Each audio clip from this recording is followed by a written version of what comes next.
श्रीगुरून् वैष्णवांश्च श्रीरूपं साग्रजातं सहगण रघुनाथान्वितं तं सजीवम् साद्वैतं सावधूतं परिजनसहितं श्रीकृष्णचैतन्यदेवम् श्रीराधाकृष्णपदान् सहगण ललिता श्रीविशाखान्वितंश्च हे कृष्णा करुण सिंधु दीनबंधु जगतपते गोपेशा गोपिका कांता राधा कांता नमोस्तुते तप्त कांचन गौरांगी राधे वृंदावनेश्वरी वृषभानुसुते देवी प्रणमामि हरिप्रिये वाञ्छाकल्पतरुभ्यश्च कृपा सिन्धुभ्य एव च पतितानां पावनेभ्यो वैष्णवेभ्यो नमो नमः।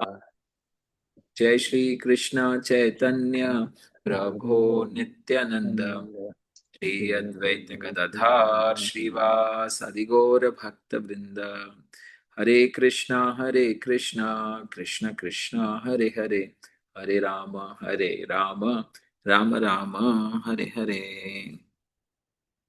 त्रिणादपि सुनीचेन तरोरिवा सहिष्णुना अमानिना मानदेना कीर्तनीया सदा Hari. One should chant the holy names of the Lord in the humble state of mind, thinking oneself lower than the straw in the street, more tolerant than the tree, devoid of all sense of false prestige. One should be ready to offer all respect to others and expect none in return. In such a state of mind, one can chant the holy names of the Lord constantly. Jai Bhagavad Gita ki jai. Okay, so we are now starting chapter 8 today, and it's a very special chapter. Before starting chapter 8, I just wanted to have a very quick summary of chapter 7. So, does anyone remember what did we discuss in chapter 7?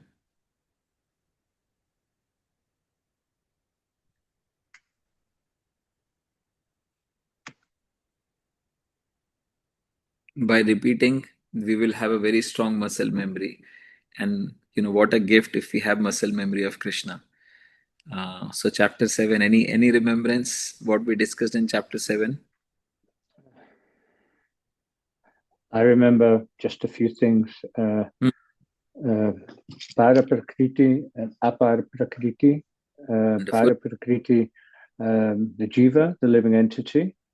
That's Krishna's superior energy. Aparaprakriti are the elements, 5 subtle elements. Sorry, 1 minute. There are 3 subtle elements, the 5 gross elements: earth, water, fire, air, ether, and the 3 subtle elements: mind. What was it again? Mind. I forgot it. I usually know it off the top of my head. Mind, intelligence, false ego. Wonderful. I think we spoke about 4 types that do surrender, 4 types that do not surrender. The ones that do not surrender, the ones most difficult for me to remember.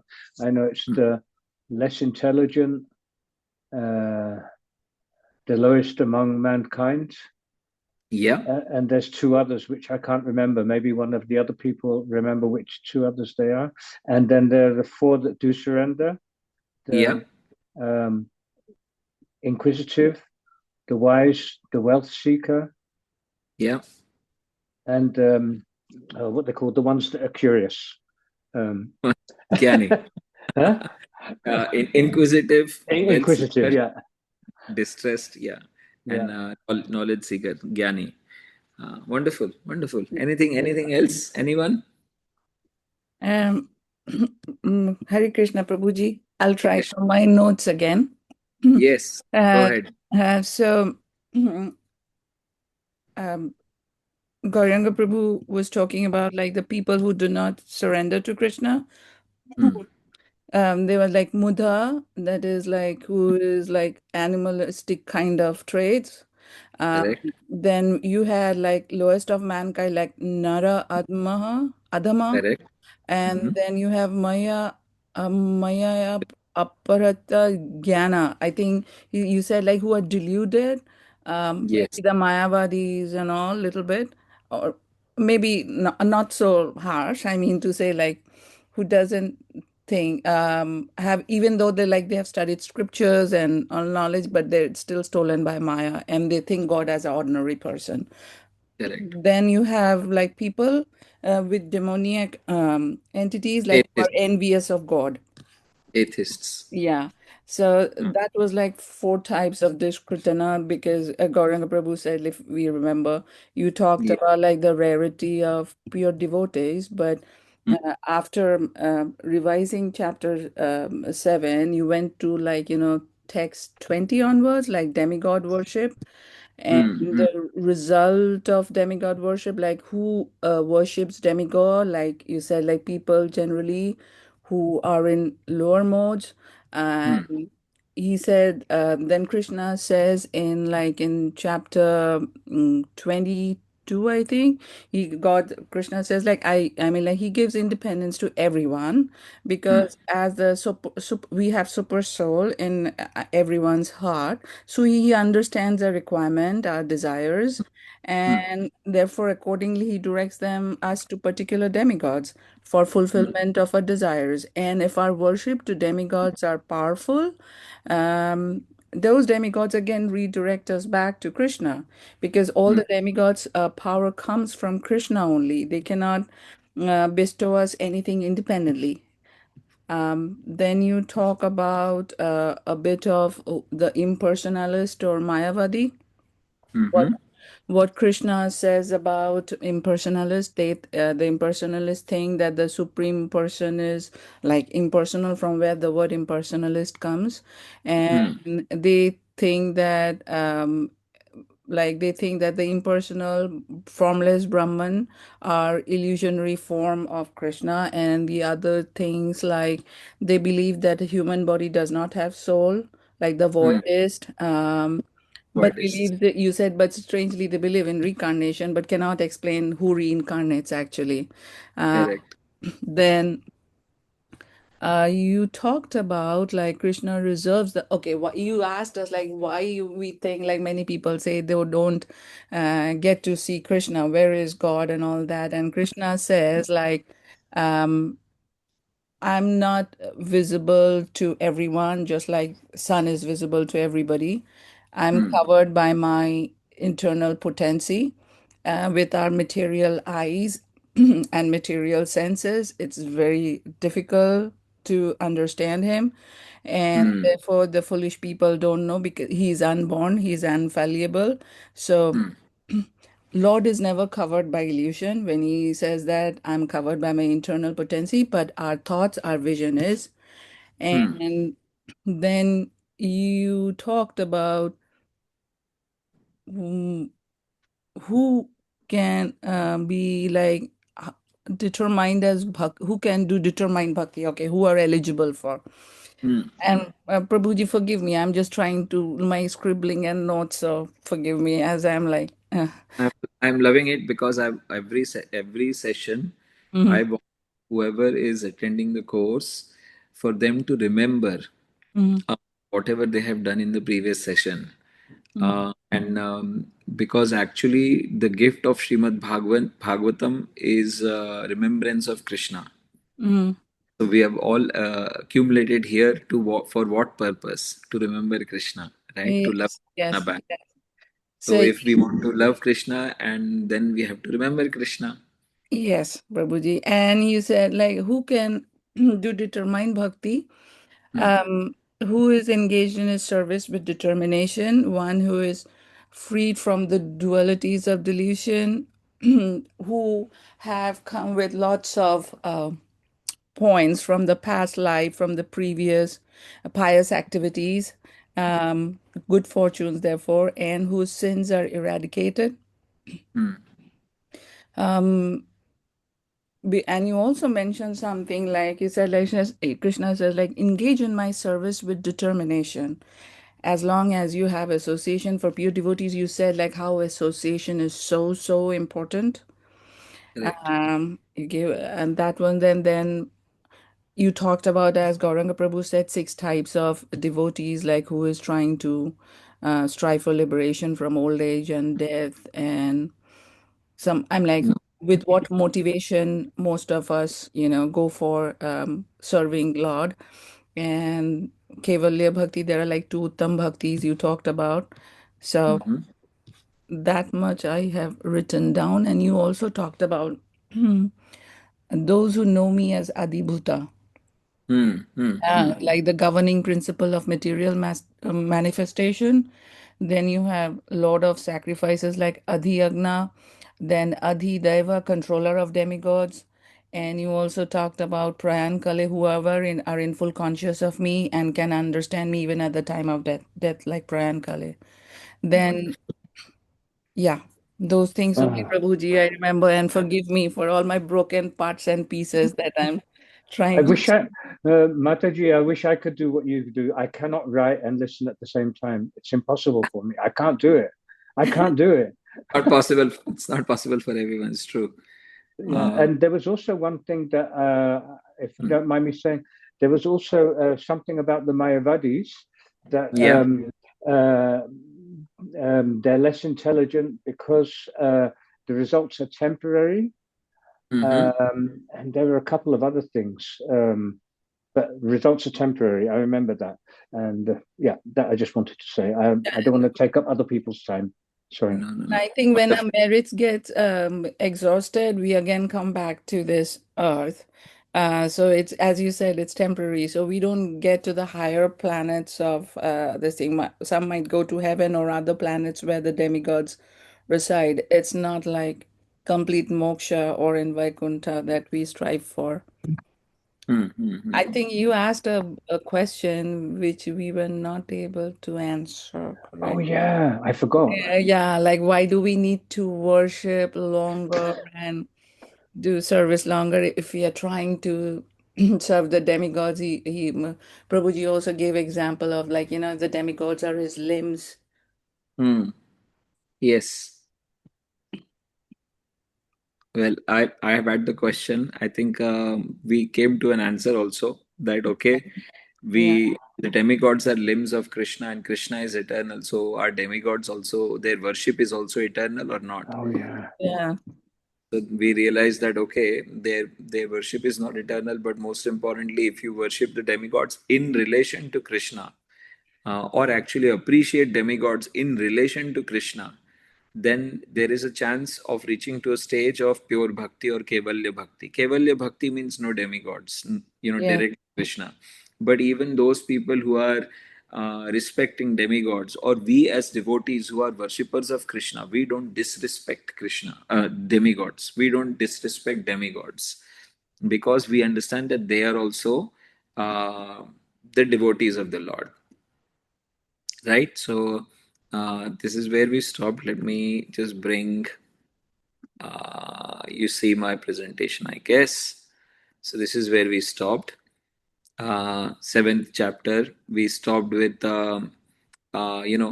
Krishna mentioning about Adi Bhuta, the governing Uh, principle, Adi Deva, which you were mentioning, Adi Yagna, Lord of Sacrifices. yeah. Prabhuji, we see only the screen which has your name and The back. not your Not actual my slides. screen. Not my slides. Okay. Oh, this always is a problem. Huh? Stop sharing. I think it's in your other machine. You said like you have two monitors. But today I have one single monitor, so I'm Okay. just wondering why is it not showing allowed to share screen. Okay. Share entire screen. And now hopefully you see my screen. Yes. Yes. Yes, Prabhuji. Okay, thank God. Thank you. Okay, so these are the few things which Krishna had mentioned at the end of the seventh chapter. And today's chapter begins with these answering these questions. But you will be, before we do that, do you all have copies of Bhagavad Gita? Yeah. Yes, Just let me get. Prabhuji. Yes, Yes. Prabhuji. Let me just grab a copy myself. I want you all to open the eighth chapter of Bhagavad Gita, first shloka, 1 second. Yes, Prabhuji. and we will recite this first line of this shloka, okay? Wait a second. Just a second. Chapter 9, chapter 8.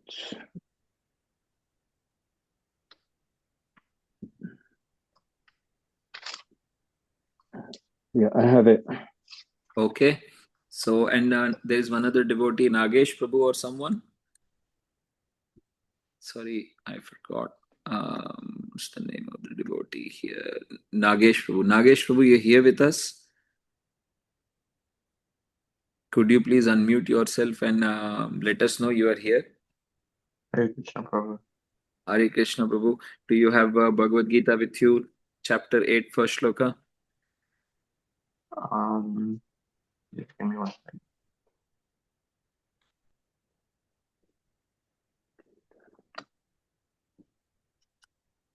Okay. Let me know when you have it.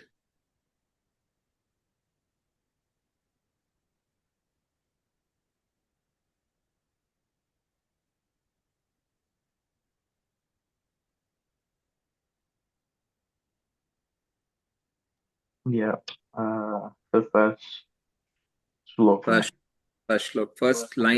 First line of this shloka, not even the full shloka. First line of the shloka, okay? Arjuna Uvacha Kim tad Arjuna. Kim adhyatmam Kim karma purushottama. Can you all repeat? Kim tad brahma Kim adhyatmam Kim Karma karma Purushottama. Kim purushottama. karma purushottama. So repeat with me. Kim tad brahma Kim Kim tat Kim brahma, brahma. Kim adhyatmam Kim kim Ad adhyatmam, Kim karma purushottama. Kim kim Karma karma Karma purushottama, purushottama.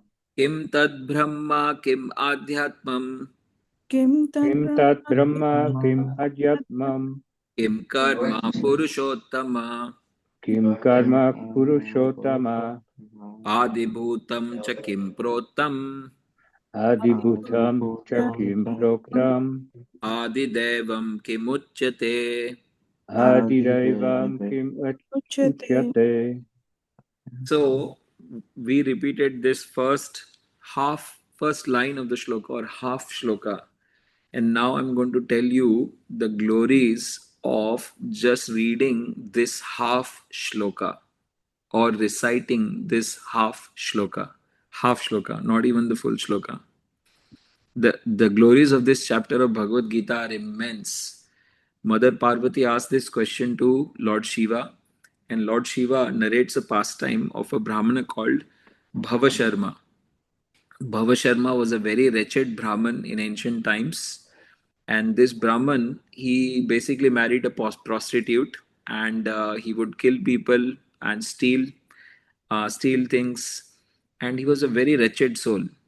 And he even though born in a Brahmana family, he committed all kinds of sinful activities. And at the time of death, this Bhava Sharma, he died and he became a date palm tree, in a very notorious place. He became a date palm tree, and in this way he was always cursing himself. And once what happened, two Brahma Rakshasas, took shelter of this tree. Brahma Rakshasa is not an ordinary Rakshasa. In Bhagavatam, you will understand in detail about ghosts and hobgoblins and what they are, what kind of bodies they have, what they do, how they trouble people. Just the other day, there was there was a news. I think it is called Talk News or something. And, NHS is paying to exorcists to get rid of a place of get rid of a ghost in a place. And this is like 2 days ago. They're paying NHS, which is a medical institution believing in so-called modern science, is paying to an exorcist to get rid of a ghost. So ghosts are a real thing. And so these two Brahma Rakshasas are very, very powerful Rakshas. Not, ordinary people, they don't become Brahma Rakshas. But these two Brahma Rakshas, they took shelter of this tree. And who were these Brahma Rakshasas? These two Brahma Rakshasas were actually a great Brahmin and his wife.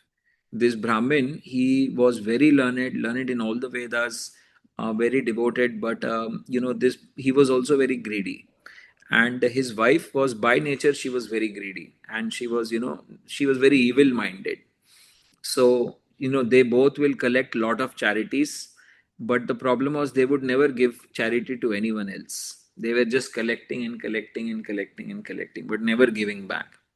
So what happened, because of their, in spite of all of their knowledge, but because of this mentality of theirs, at the end of their life they became Brahma Rakshas. They both were then sitting under this tree, and wife was, and these Brahma Rakshas, they are basically roaming in tiredness and thirst.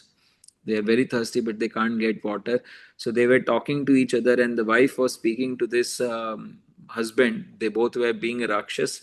That how can we get rid of this tribulation? So much stress we have got. How can we get rid? And his husband explains that actually, those people who have not understood about the self, who have not understood about the Lord of the sacrifice, Adideva, who's not someone who's not understood about Paramatma, then it's difficult for them to get relieved of this body, of this ghostly body. So the wife then, in counter question, she asked the question back to this husband ghost, as in, what is Brahman, what is the self, and what are the fruitive activities? So she asked this question back to this Brahman husband. And whatever she asked back actually is the first line of this shloka. Whatever she asked back was Kim Tad Brahma, Kim Adhyatmam, Kim Karma Purushottama.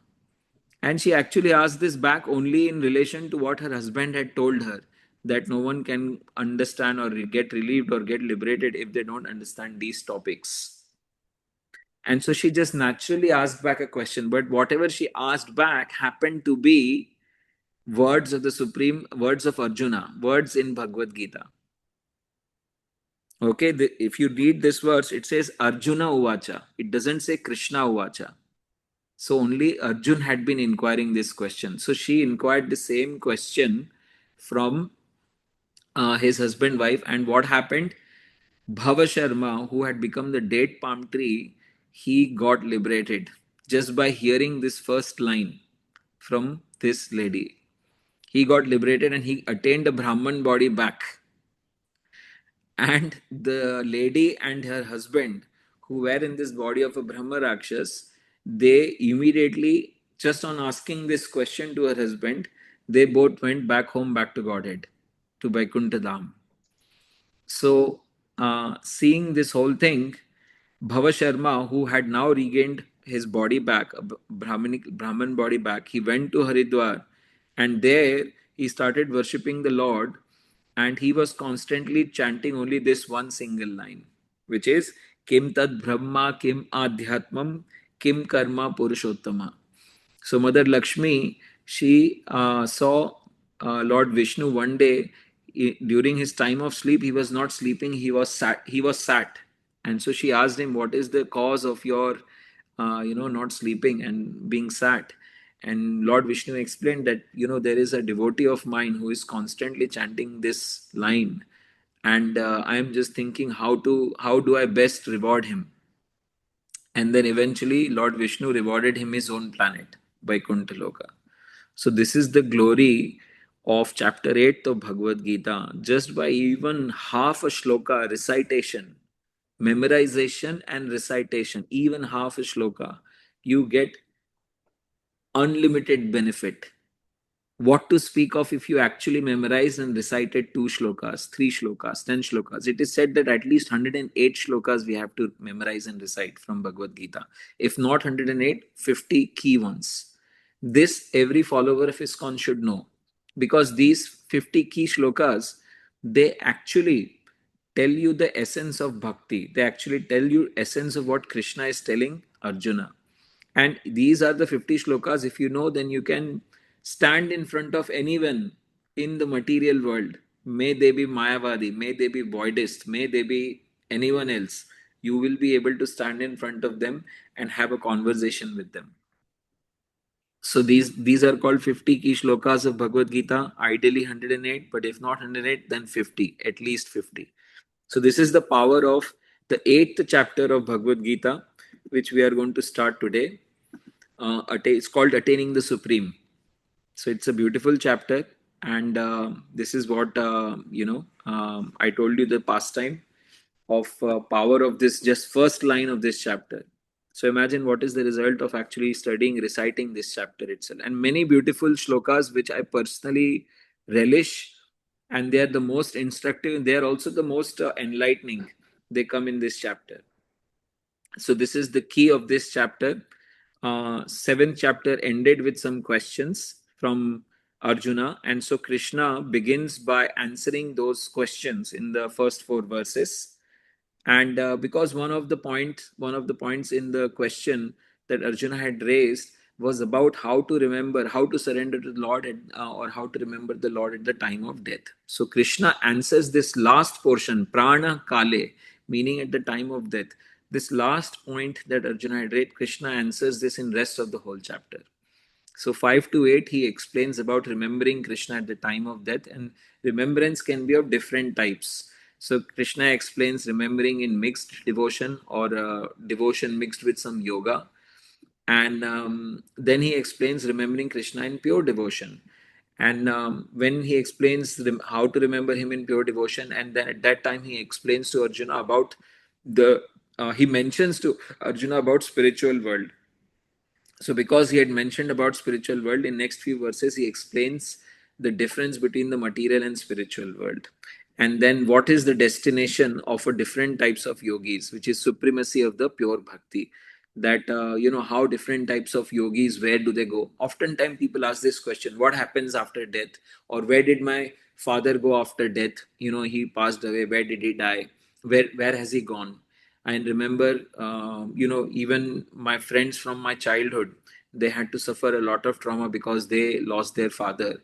And for many, many months, they were meditating, where had my father gone? And so they came back to me asking this question. But at that time, I couldn't answer them very directly from Bhagavad Gita because it might be insensitive, right? They are in pain. So, but now today you can get an answer of that question, which is mentioned in verses 17 to 22. Okay. Any thoughts, any questions so far? Yes. Go ahead. Prabhu, you said chapters 9 to 13, remembering Krishna in mixed devotion. And then you said mixed with yoga. That's right. A little bit confusing. It's actually yoga, because the mixture can be karma mishran, or it can be jnana mishran, meaning mixing with karma, mixing with knowledge, mixing with fruitive activity. But there is also mixing with yoga. When I say yoga, which means there are transcendentalists who are on the path of jnana, knowledge, or fruitive activities, or dhyana. Like dhyana is a category of devotees who are focusing and meditating on Krishna, and therefore they do various physical postures, and these physical postures actually also lead them to the highest destinations. So this specific 9 to 13 is that category of yogis where they're focusing more from the mind, but alongside using some of the techniques that the body can help them with, subtle and gross. Yeah, which is not suitable for this age, I've understood, because we live too short. We live too short, and then our bodies are not so flexible. We don't have a longevity in terms of sattva, in terms of goodness within our bodies.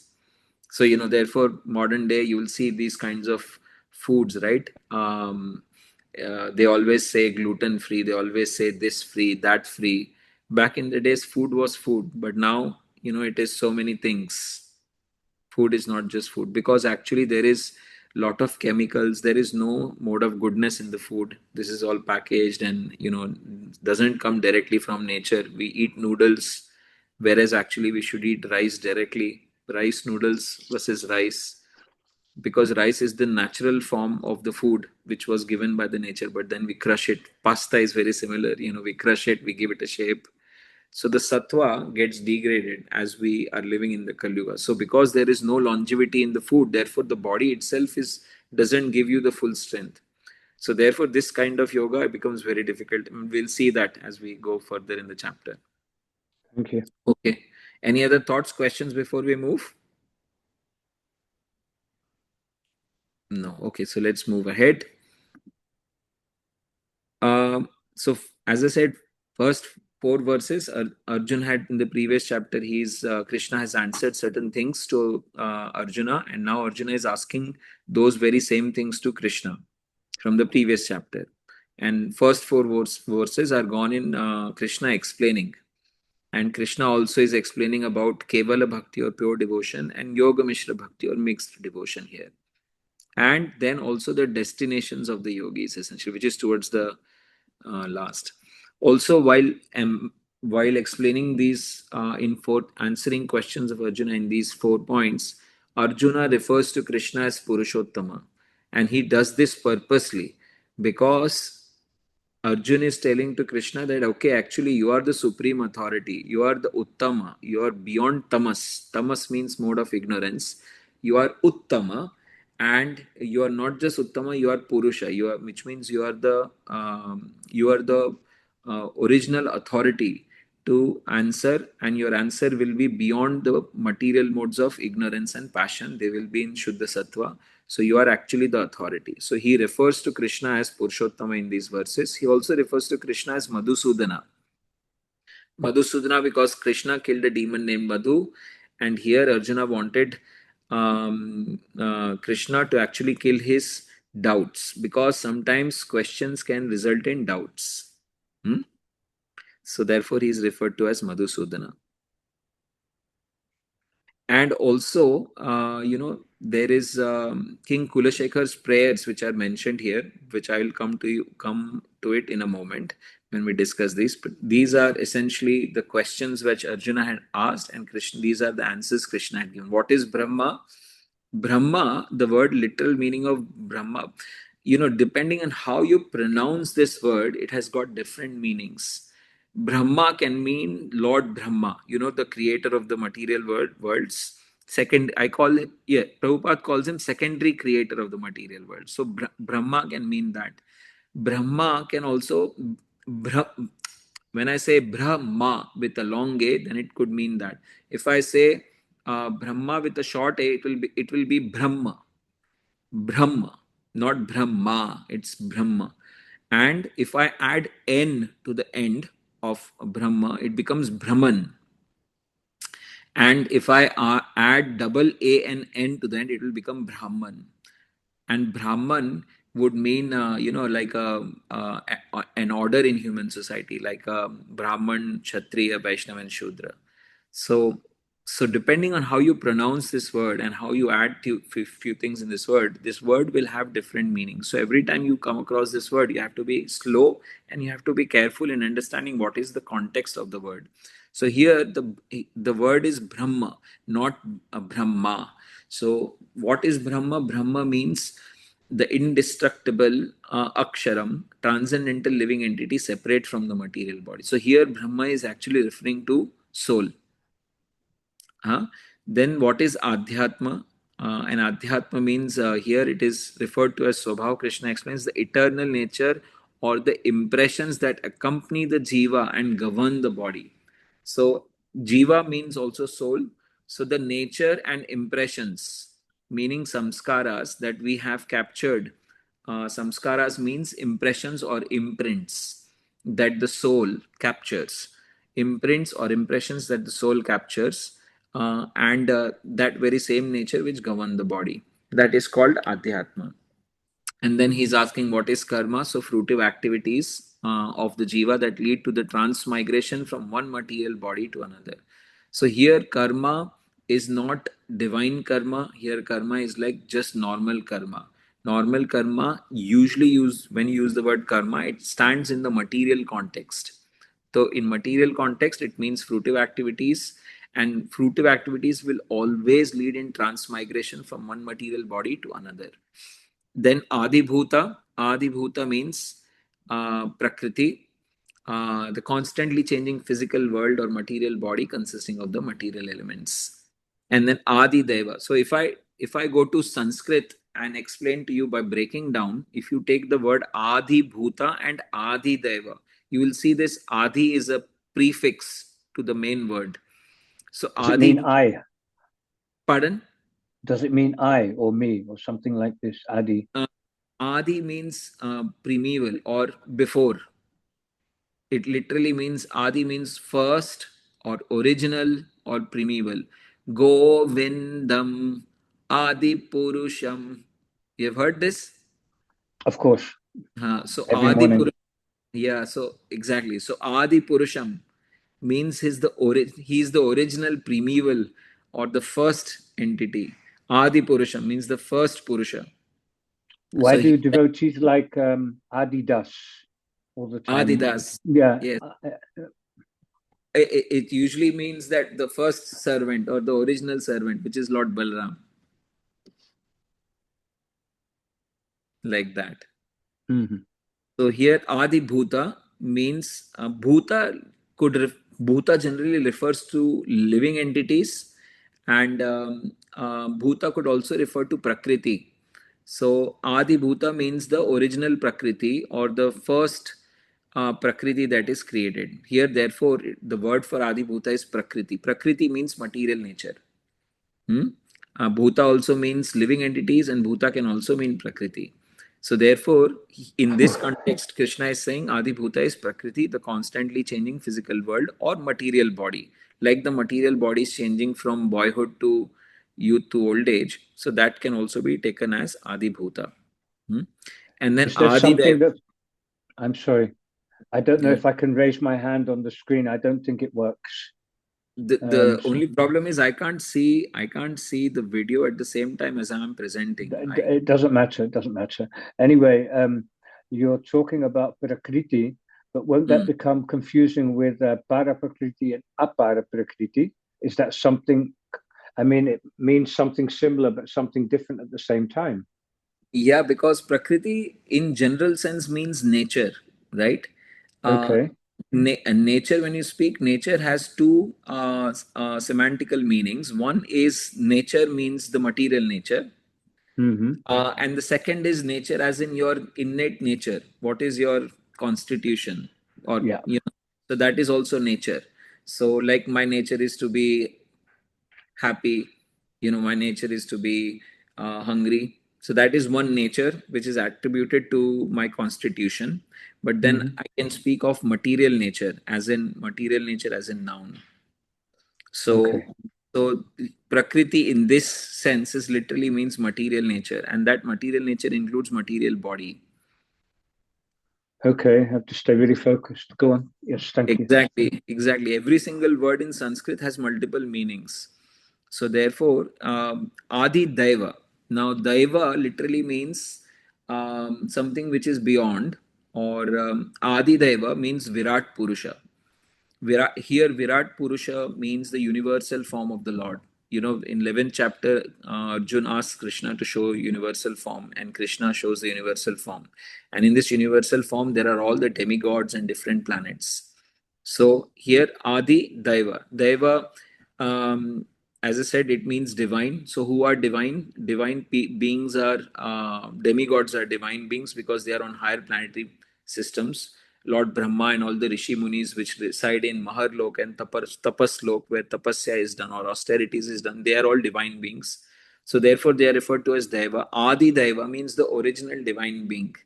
So the question was, what is Adi Daiva? So Krishna is saying that my universal form is actually the original divinity within this material world. And then who is Adi Yagna? Adi Yagna, Krishna is saying Paramatma. Yagna means sacrifice, and Adi Yagna is the who is the actual enjoyer of the sacrifices. So the first person for whom the sacrifice is done is the enjoyer of the sacrifice. Therefore, the word is called Adi Yagna. That also means Paramatma or the supreme Lord. Paramatma usually refers to super soul, Param Atma. meaning super soul. But Paramatma, which is super soul, is same as Supreme Lord. So I, enjoyer of all sacrifices, the Supreme Lord represents super soul. And the Adi Yagna known in the body. So in heart of every embodied being, as the regulator, I inspire performance of sacrifices and other. So, there is a question that how is Adi Yagna or how is Paramatma known in the body? How is Paramatma known in the body? So Krishna answers that in the heart of all living embodied beings, I reside as Paramatma, basically. So all the sacrifices, all the tapasya that anyone does with their body, Ekadashi or anything else, Krishna within the heart is observing all of these things. And then last point Arjun asked is about death, which is how to know you at the point of death. And this is the main subject of this chapter. And therefore, this chapter is also read to people who are on their death beds, because this chapter tells them that what happens at the time of death and why to attain spiritual world and what is the destination if you die at a certain time, and what is the destination of a pure devotee or a kevala bhakta or an ananya bhakta. Okay, so some points that have been used in these verses. One is atma, and atma refers to mind, soul, body, and senses. So depending on what context the word is used, this word atma is used. It could refer to mind also. Usually, atma in general sense, it refers to soul. Okay, but there are verses in Srimad Bhagavatam and Bhagavad Gita where the same word atma is used for senses, material senses, or it is used for mind, for example. So you, every time you come across this word, you have to first find the context in which it is used. Then there is a word called Parabrahman. Brahman means one which is all pervading. So I've explained to you the word Brahma, which is Atma, which is Jiva, which is the soul. So Brahma could literally mean us, as in the soul, as in the Jiva. Then I've explained to you No sound. No sound. Oh, Prabhu. Brahma. Yeah, we heard up till Brahma, but then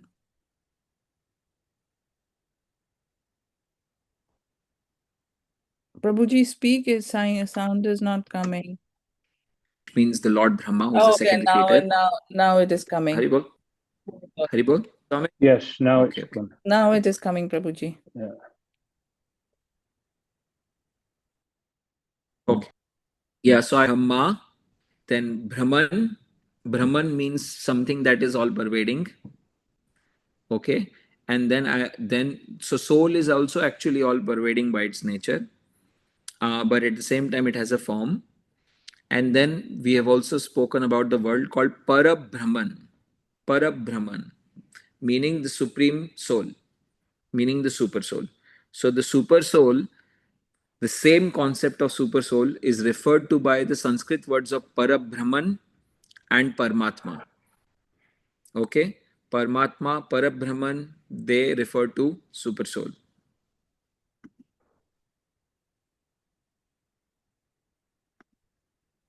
So let me just get my slides.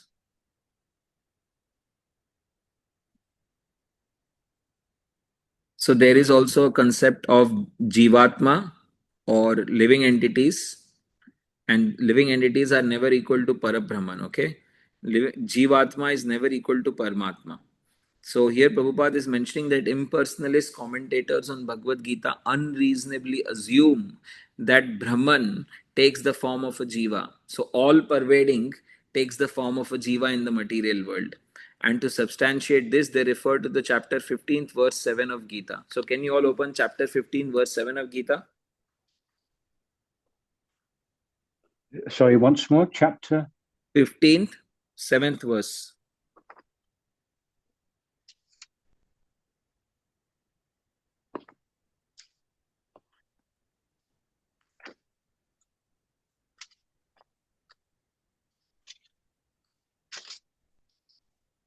Yeah. Yeah. So let us just read this. Mamay vamsho jivaloke jiva bhuta sanatanaha mana shasta indriyani prakriti sthani karshati. The living entities in this conditioned world are my eternal fragmental parts. Due to the conditioned life, they are struggling very hard with the six senses, which includes the mind. Okay, so here the Mayavadis use this verse and they say that the conditioned life, everyone is struggling very hard, um, because all of these senses, they are temporary, and actually the jiva has entered into the body. Sorry, actually the Brahman has entered into a body. So the all-pervading supreme, this that same entity has entered the body, they say, and therefore they assume that Brahman takes the form of jiva. But here in this verse, Krishna is very clearly saying mamay vamsho. This first word mamay vamsho, amsh means part and parcel, and mam means my. So Krishna is clearly telling that okay, the living entities are my part and parcels. You have heard this so many times, right? In ISKCON we always keep saying these things, going back home, back to Godhead, personality of supreme personality of Godhead, and then part and parcels. These are like Yes. lingo we have in ISKCON, right? This is our heritage. So Amsho means part of the Supreme, and Mamay Vamsho means my parts. So Krishna in the very same shloka, in the very first verse, he's saying that living entities are my parts. So that clearly throws into bin this idea that a Brahman, which is all pervading, has suddenly taken a form. No, that's not true. There is always a form. The living entities are always there and they are parts and parcels of Krishna. Because Krishna is eternal, living entities are eternal. So when living entities have come inside the body, they have just taken a body, but they are still living entities. They still have a form. They are not like Brahman. They are not like all pervading because they are already part and parcels. And if Krishna has a form, so part and parcels must be having form. So Prabhupada is mentioning this argument of Mayavadis in this verse. Okay. Yeah. We Thank will you. move ahead. So now there is a question time, and question comes to you. You have heard of universal form of the Lord, right? That universal form of the Lord is called Virat Purusha. So is this Okay. universal form of the Lord same as the super soul? You have also heard of super soul, right? Super soul is referred to as Paramatma and is also referred to as Parabrahman. So Yes. is Virat Purusha the universal form of the Lord? Is he the same as super soul? I think so, yes. Okay. What about others? Nagesh Prabhu, Bidisha Mataji.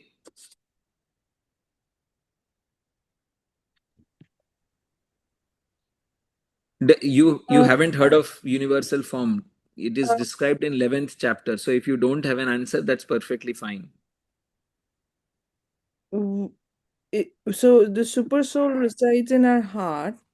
So the super soul is part of Virata Purusha and the universal form.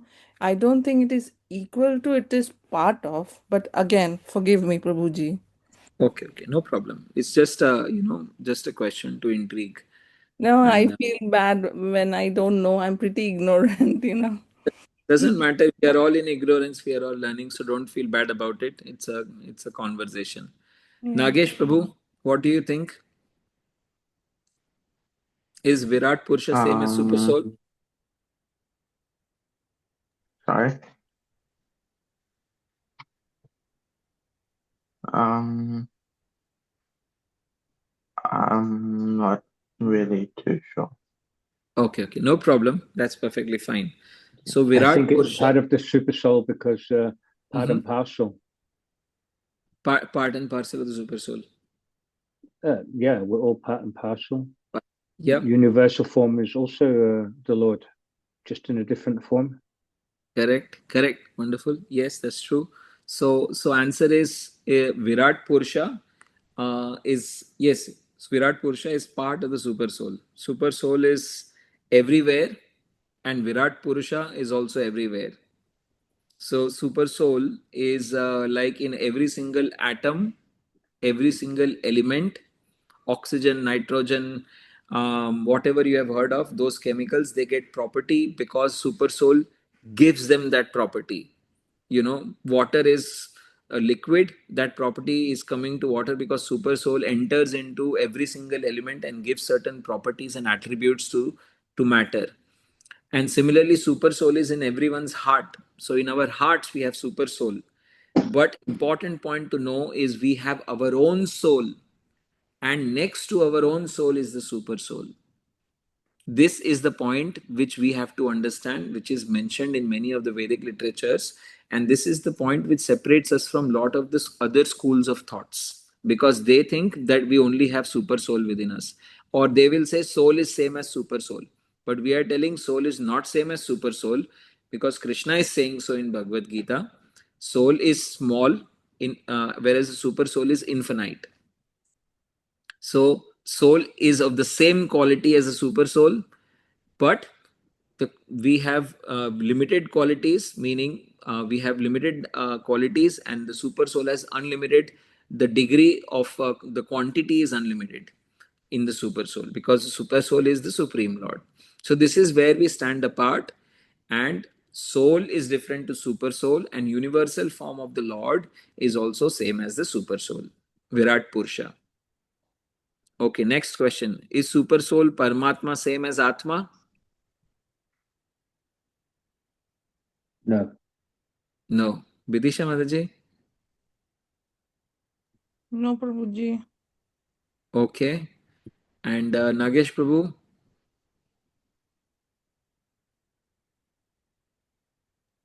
I don't think the super soul is the same as Atma Wonderful. because Yeah. because Atma, a super soul is a fragment of Vishnu, and Atma is like the soul. Yes. Yeah. Wonderful. Wonderful. Yes, this is precisely the answer. Atma is the self, which is us, and we are limited. So the super soul is unlimited. Super soul is Paramatma. Mhm. And super soul resides in the region of the heart. Is Paramatma present everywhere, including the spiritual world? This is the question now I have for you all. I just said to you, right? Paramatma is present in every atom. So now my question is Paramatma present everywhere, including the spiritual? Yes. Yes. Yes. Yes, Prabhuji. Okay. Nagesh Prabhu? I think he's everywhere. Is everywhere. Nagesh Prabhu, what do you think?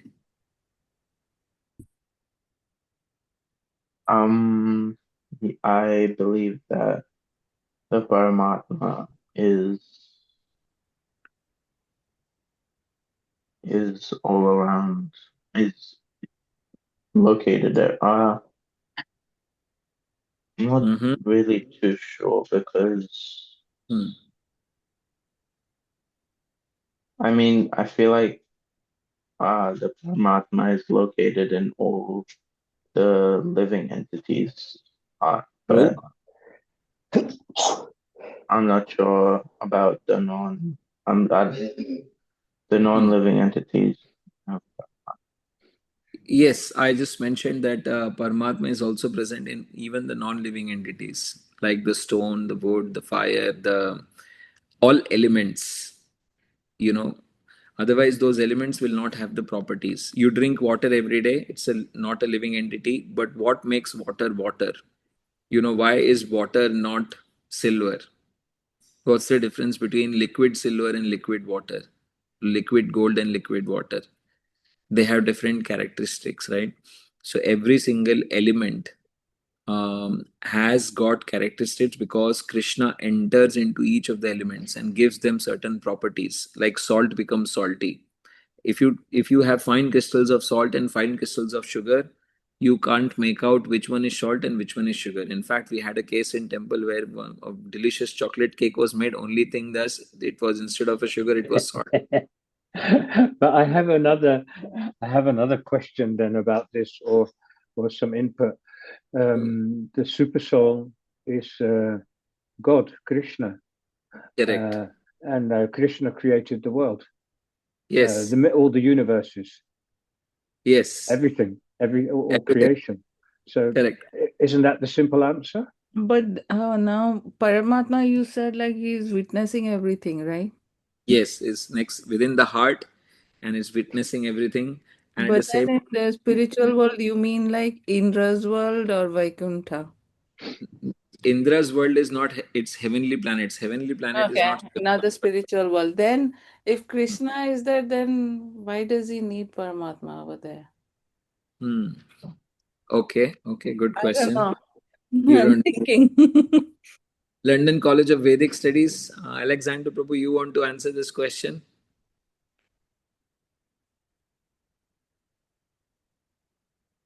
I think Alexander Prabhu may be away. Okay, so I'll answer this question. And sorry for the trouble. But super soul is not present in spiritual world. Super soul is the conception only in the material world. Okay. It's super soul is not, because super soul is basically Krishna. When a soul chooses to come to the material world, Krishna doesn't want to let the soul go away by themselves, because material world is a dangerous place. The parents would not let their small child go them by themselves. So parents accompany small children, right? So essentially, Krishna doesn't let super soul go, sorry, a soul go by itself. So Krishna expands as super soul and goes along with the soul. So within this body, we do namaste. Namaste. Namaha means I pray to the great divinity inside you. And why? What is the divinity inside us? It's the super soul. It's not the soul. So I don't do namaste to you. I'm actually doing namaste to the super soul inside you, or God, the element, the fragment of God inside you. So as soon as the soul chooses to go back to the spiritual world, there Krishna is there directly present himself in his original transcendental form. So you don't have a need for super soul. Got it? I think so. Will I remember? That's the question. Okay, so This one I'll remember.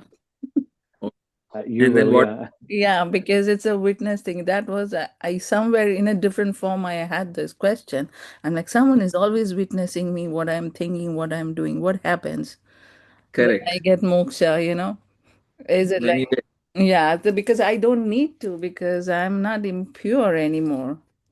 yes, that's right. You are in pure form, pure Mm, state of your existence, and you are with the supreme pure. So yeah. there you don't need you don't need super soul to tell you. Super soul is only needed in material world, because here we are in the mode of ignorance. Everything, even goodness, is mixed with ignorance. So because of ignorance, we are in a forgetful state, and super soul is the one to help us remind back. Okay, then what are the three levels of realization of the supreme? This last question, I think, is an One of easier. them is Paramatma. Paramatma, super soul realization. Good. But Brahman, if I pronounced it correctly or incorrectly, I'm You sorry. can, you And there's 100%. another one which I just cannot remember at the moment. Okay. So super soul, Paramatma, Brahman, Bhag- Bhagwan? all Bhagwan. Wonderful. Yeah. So Brahman means all pervading light, and Paramatma means the localized form of the Supreme Lord. Nagesh Prabhu just mentioned that it was like Vishnu, but actually it is four-armed Vishnu. So he's very right. It's a form of Vishnu. And then we have Bhagwan or Krishna. But those who come to the realization of Krishna, then they don't see Paramatma as four-armed. They see Paramatma as the beautiful Madan Mohan, the beautiful Sham Sundar. If you are worshipping Krishna, like if your Bhagwan conception is of Krishna, if your Bhagwan conception is of Rama, if your Bhagwan conception is of Narayan, then you see Paramatma in that form. So wonderful. So at least those were very good answers. I'm pleased, and thank you so much. So moving ahead. Oh, started with the wrong slide.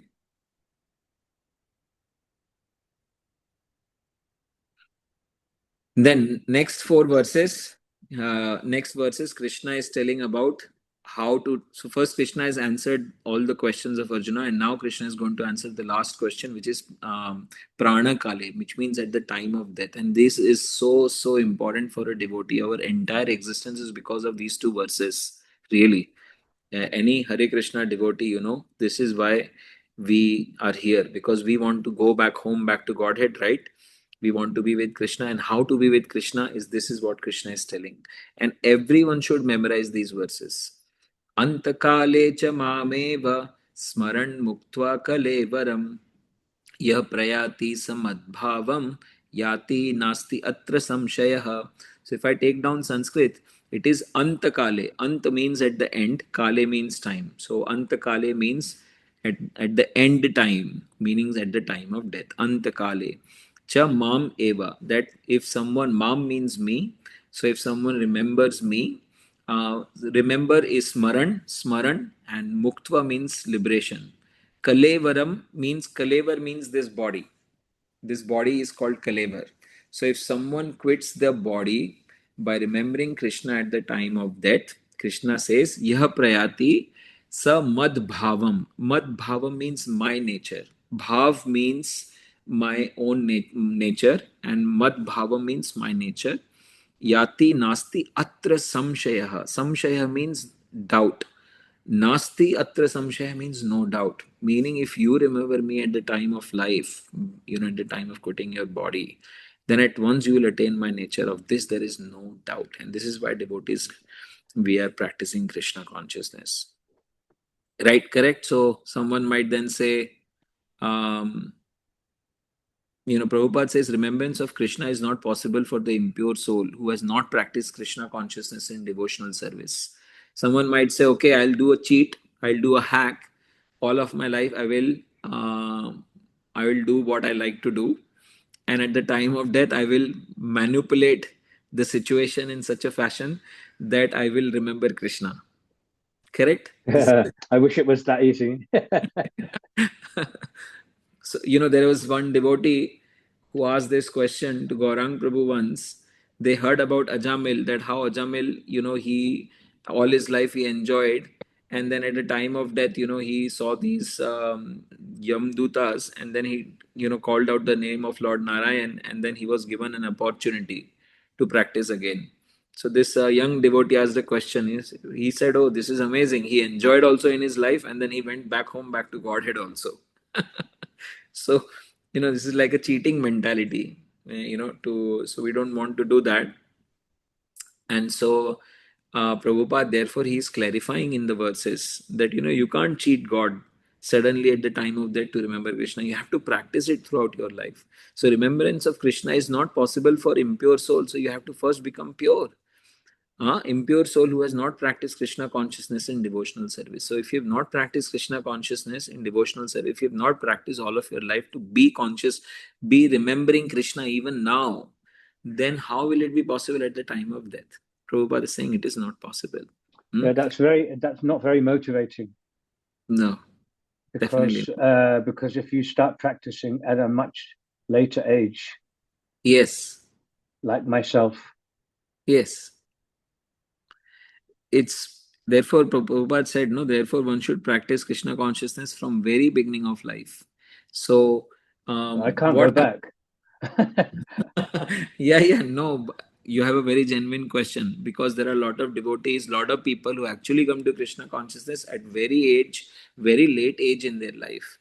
So what about them? This is the question which was also asked in second chapter of Bhagavad Gita. I don't know if you must have got an answer to this question in the second chapter of Bhagavad Gita. In second chapter of Bhagavad Gita, Krishna says that swa alpam api asya dharmasya trayate mahato bhayat. Has that got something to do with every endeavor you make is like a spiritual bank balance, something like this? Yes, exactly. He says swa alpam, alpa means small, and swa alpa means very small, very small. So even if you practice Krishna consciousness for very small time, you will be freed from the greatest fear, which is death.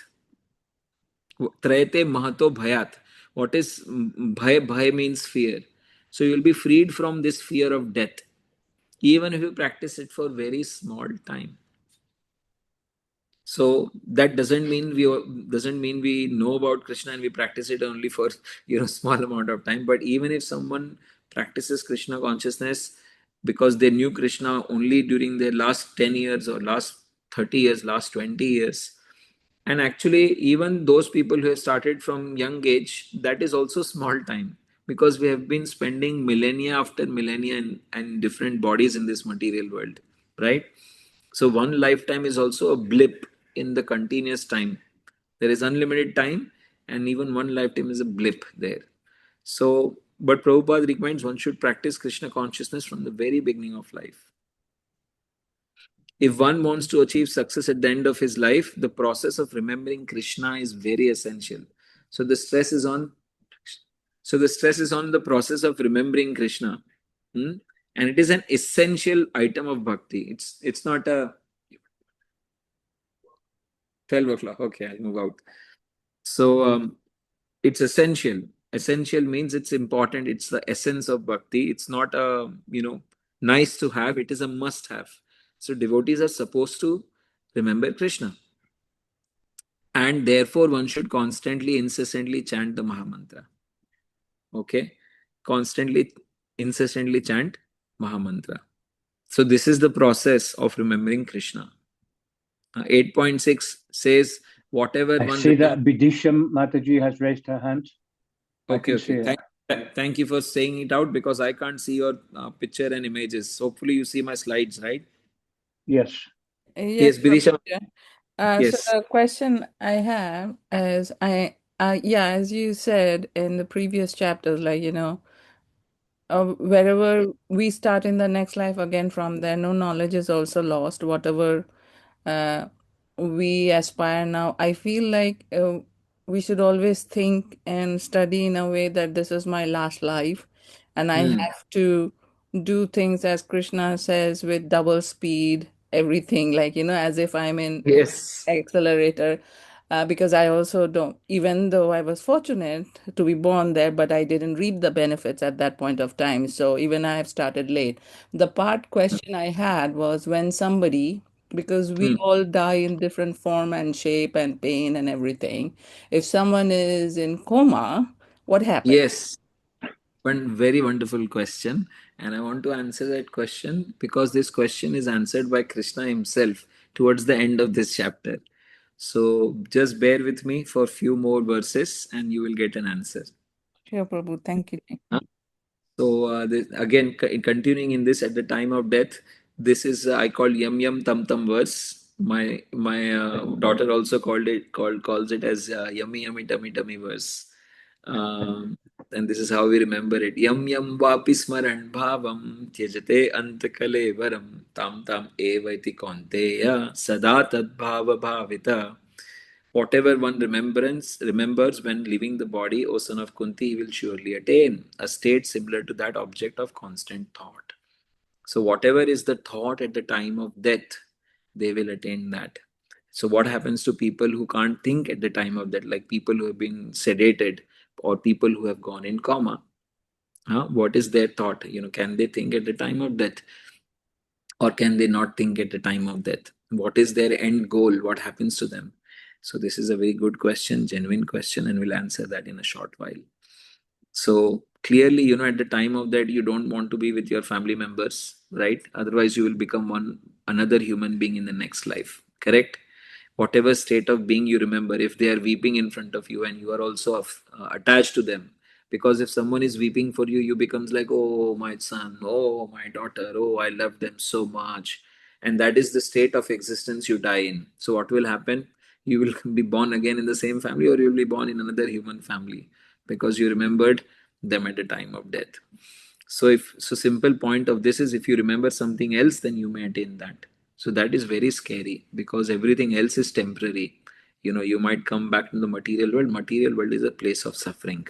You have to go through education, so many problems, then teenage, then in the youth also you can't be peaceful. Then you have to look for work and job, and then you have to feed this body 3-4 times a day, right? Otherwise it gives you so much trouble. It's so much troublesome. So basically, best not to go through the same and best to come out of this material world. So it's important to not remember something else. So then the question is about what about devotee who has practiced? So if some devotee who has practiced all of their life, and what about them? What if they don't think of Krishna at the time of that, or what if they were sedated? Like with so many things, medication and everything. What if they were in coma? So the same question that Bidisha Mataji has asked, but the same question is two pronged. What is if someone, a regular general person, was in coma, as opposed to someone like a devotee being in coma? What happens to them?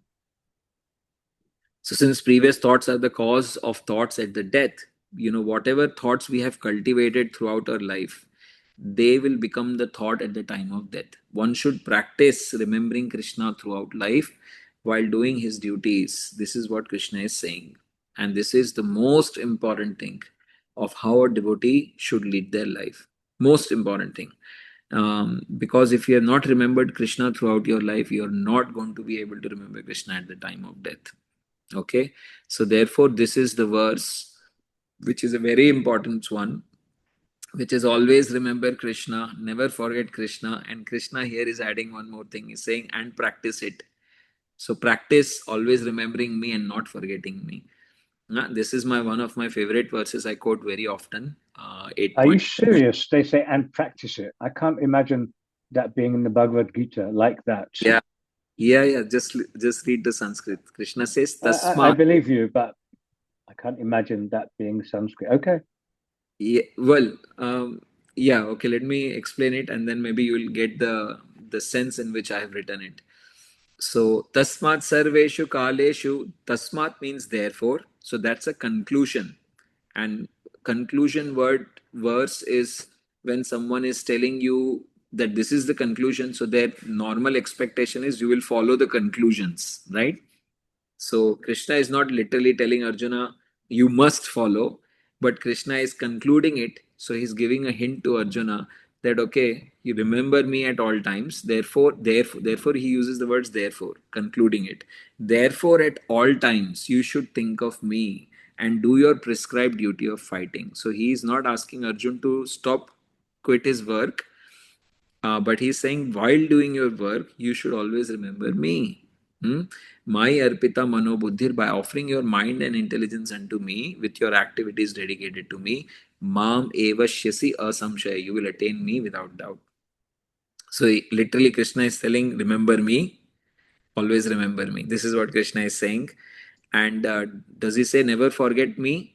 He is basically saying that even while you're at your duties, don't forget me. Okay? Even while you're doing your day to day chores, remember me. Because normally, when you're doing your chores, that's the time you want to forget Krishna. Correct? Because that's the time it's difficult to remember Krishna. So he is telling, never forget me. Even when you're doing your day to day chores, remember me. Hmm? While you're doing your duties, remember me.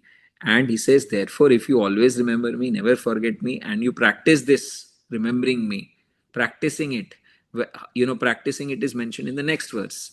Abhyas, he who practices to meditate. He says, abhyasa. Abhyasa is the word for practicing. So Krishna is saying, practice it. Abhyasa yoga yuktena. Abhyasa yoga means the yoga of practicing. You have to train your mind to practice it. And yuktena means when you're endowed with this kind of a yoga. Then chetasa ananya gamina, with undeviated mind and consciousness. See, so you have to make your mind undeviated, your conscience undeviated, and you have to meditate on Krishna, the transcendental person, attains me by such constant thinking of me. So Krishna says, those who practice it, to do what? Always remember me, and to do what? Remember me even while doing their duties, which Yeah, is a because difficult one. that is complicated, because when you're doing your duties, you're already thinking about something. You're thinking about the duties. Yes. Oh, So, I've got to do this like that. I've got to do this like that. Krishna. yes, this is difficult. Well, it is difficult for us. It's not very difficult for devotees in the spiritual world. Remember when Mother Yashoda were doing her morning duties, they were singing of Krishna all the devotees in spiritual world, while they are doing their duties, they are completely remembering Krishna. So this is what Krishna is wanting us. He is telling us, the Lord does not say that one should give up their prescribed duties or engagement. One can continue them and at the same time think of Krishna by chanting Hare Krishna. So this will free one from material contamination and engage the mind and intelligence in Krishna. So you have to chant Krishna. Hmm? And Prabhupada says the devotee can constantly think of the object of worship, the Supreme Lord, in any of his features. So someone is devotee of Lord Narayan, Rama, Krishna, etc. This practice will purify them. And at the end of his life, due to his constant chanting, he will be transferred to the kingdom of God. So for Prabhupada is very clear. Just by chanting the holy names of the God, we will be able to remember God. The mind is fickle, and therefore it is necessary to engage the mind by force to think of Krishna. And by force means practice. What is practice means? Practice means you don't want to do it, but still you are practicing it. Or even if you want to do it, come again. Repetition is practice.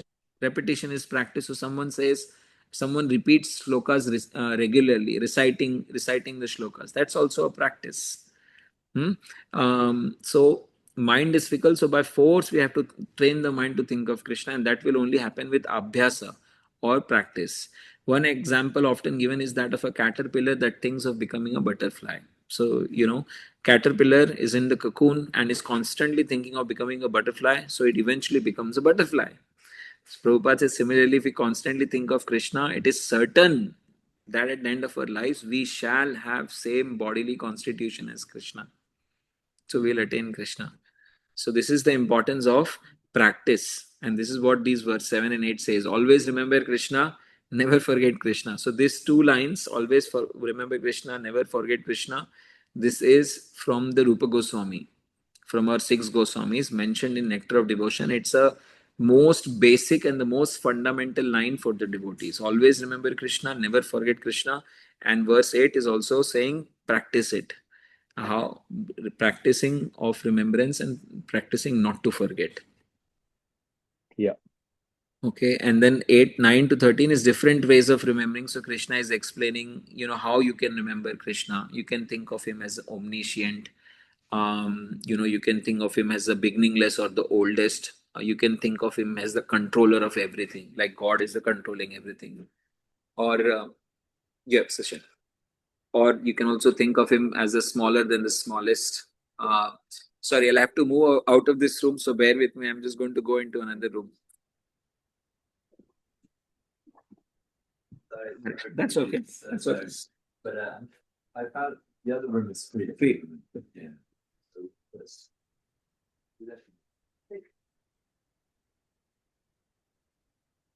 So I can come and take it. No, it's okay. Yeah, it's, you can leave this on.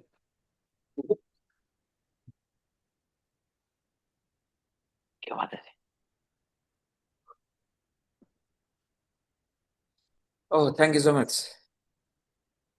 Sorry, I missed your class this morning. It's- I had a late night last night, very late. I went to Reading. We listened to it at some point. Hare Krishna. Oh, by the way, tomorrow there's a thing at Annual Babu's house. You and your family are invited. I just wanted to send you a message. For what? It's for in memorial of his son. Oh, okay. We dedicate time for son. But it's more, it's more like a. It's Monday, right? Yeah, Monday. Evening. Yeah. Okay. I'll let you send Very a nice. message. Thank you. Hare Krishna. Hare Krishna.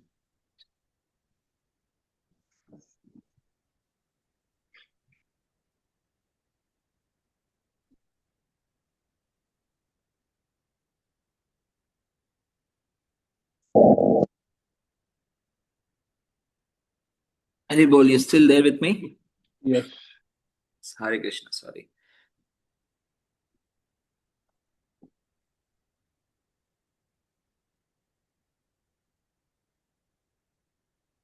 Okay, so these are the different ways of remembering Krishna. You can, remember his beautiful form. You can think of Krishna as inconceivable, right? Krishna does activities which are inconceivable at times. Like one of his inconceivable pastime is people often criticize Krishna that how did Krishna had so many wives, but actually Krishna was simultaneously present with all of his 16,108 wives. He would at the same time be in all these 16,000 places. And Narad Muni saw this with his own eyes and he was amazed. So Krishna is inconceivable. And then Aditya Varnam, meaning he is like sun, self, and he's very effulgent like that. Tamasaha parastat, mean transcendental to all the material nature, full of ignorance.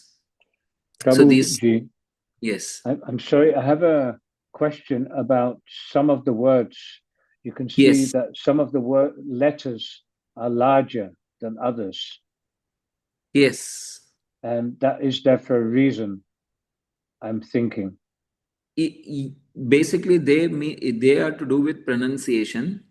So emphasis on those letters? Emphasis on those letters for pronunciation purposes. So you see Pura Nam. So N, there is capital. It means N, it becomes like Puranam. That N is not actually an N. It is like na, which most of the Western people are not taught in their schools to pronounce this word called na. It's not na, as in Krishna is not Krishna. He's actually Krishna. Na. Narayan is not Narayan. Narayan becomes Narayana. And similarly, where you see H at the end, it means Tamasaha. Yeah, this one I know. Yeah. Rupam, it's not a Raupam, it's Rupam. So, with a U with a bar on top. Okay. Like I'm sorry for breaking up the class. Please continue. No. Please do ask the questions.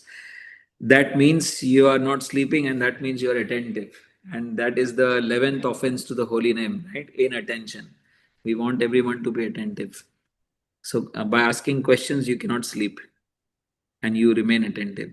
So these are some of the ways in remembering Krishna. So there is one way to remember Krishna, which is Sat Chakra Yoga, and this is the precisely the I was mentioning mixed with yoga, mixed devotion mixed with yoga. Remember, so this is Sat Chakra Yoga, which Prabhupada is mentioning, where one has to at the time of that fixes his life hair between the eyebrows. So you're like your life and air, that air is fixed between your eyebrows, and by the strength of the yoga. So the word uses yoga balena, with an undeviating mind remembers the Supreme Lord with the qualities mentioned above. So these all these qualities, if you are practiced in this Sat Chakra Yoga all of your life, then at the time of death you will be able to remember the Lord by using that same yoga, and in full devotion. That person can also attain Krishna if someone has practiced this kind of a difficult yoga system. So, what is the result? Requirements, result, and process and destination of such chakra yoga is mentioned here. Requirements of such chakra yoga is renunciation or no attachments. That's a difficult one, right? To have absolutely zero attachments. You will have to be a sannyasi. Celibacy, brahmacharya. So, you can't be in a grihastha life. Knowledge of the Vedas. Vedas are 36 lifetimes you need to read all the Vedas, but at least the essential Vedas, if you have read. So, knowledge of those Vedas and then uttering Om. So these are the requirements of this yoga. And if you perform this type of a yoga, then liberation or entrance into Brahman, form of the Lord. And then process is to close all the doors of senses. So there are 9 holes in the body. So you slowly withdraw your senses and close down all the holes of the body. So your eyes you have to close, your nose, 2 nostrils you stop breathing, and then withdrawing all senses from sense objects. So all the sense objects, whatever you might be liking to eat, whether that's margarita pizza or your gulab jamuns or whatever your taste buds are liking, you withdraw your senses from all the taste buds. Very any nice music, you don't remember that, you focus on something else. then that's just to do with the senses. Then fixing the mind on the heart. So you're with your mind, you're focusing that on the heart, not thinking of anything else. Fixing the prana on the top of the head. Prana means the life air, and this is very difficult to explain because there are six types of vayus or airs in the body: prana, apana, sampanna. So this prana, apana, and all those kinds is mentioned in Bhagavad Gita in another place. So fixing that prana on top of the head, that is like bringing the entire life force through this yoga system and actually taking into the head, and then taking shelter of me completely. And in that stage, you are taking shelter of the Lord, meaning you are trying to also remember Krishna while you are taking the mind to the top of the head. So and what happens is, vibrating sacred syllable of one thinks of me and quits the body, he will certainly reach spiritual planets, paramam gatim. So is this easy process? Requirements are very, very tough requirements. No, this right? is very difficult. Very difficult. This is for another age, no? Yeah, definitely not for Kali Yuga. You can find some people doing this in India. 100% you can find few people doing such Chakra Yoga. It's not that these people are extinct, but it's not for the masses. It's too difficult and it's practically impossible for the masses. So then Prabhupada is especially mentioning about celibacy in his purports, and Prabhupada is saying the practice of celibacy is very, very important to advance in spiritual life. Even though that process is not for this age, but still there are certain concepts which are very equally important. And so Prabhupada says at the moment there is no teaching, no educational institute that actually teaches anyone to be a brahmachari. Like there is, if you have to learn to be a brahmachari, where do you go? Which university? UCL? No. London School of Economics? No. There is actually no university, Western university that we see that actually teaches the practices of celibacy. So this is what Prabhupada is saying, and it is a very essential principle on this path of devotion. Unless one practices celibacy, advancement in spiritual life is very difficult. Therefore, Lord Sri Chaitanya Mahaprabhu has announced, according to the scriptural injunctions of this age of Kali, that in this age, no process of realizing Supreme is possible except the chanting of the holy names of Lord Sri Krishna. Got it? It's very important that, celibacy is very much needed for spiritual advancement. But, you will see that even people are not able to practice celibacy. Nonetheless, they should chant Hare Krishna Maha Mantra, and still they will benefit in this age of Kali. And now, so, mixed devotion, remembrance through that mixed devotion, specifically the yoga, Sat Chakra Yoga, and then now remembering the Lord in pure devotion.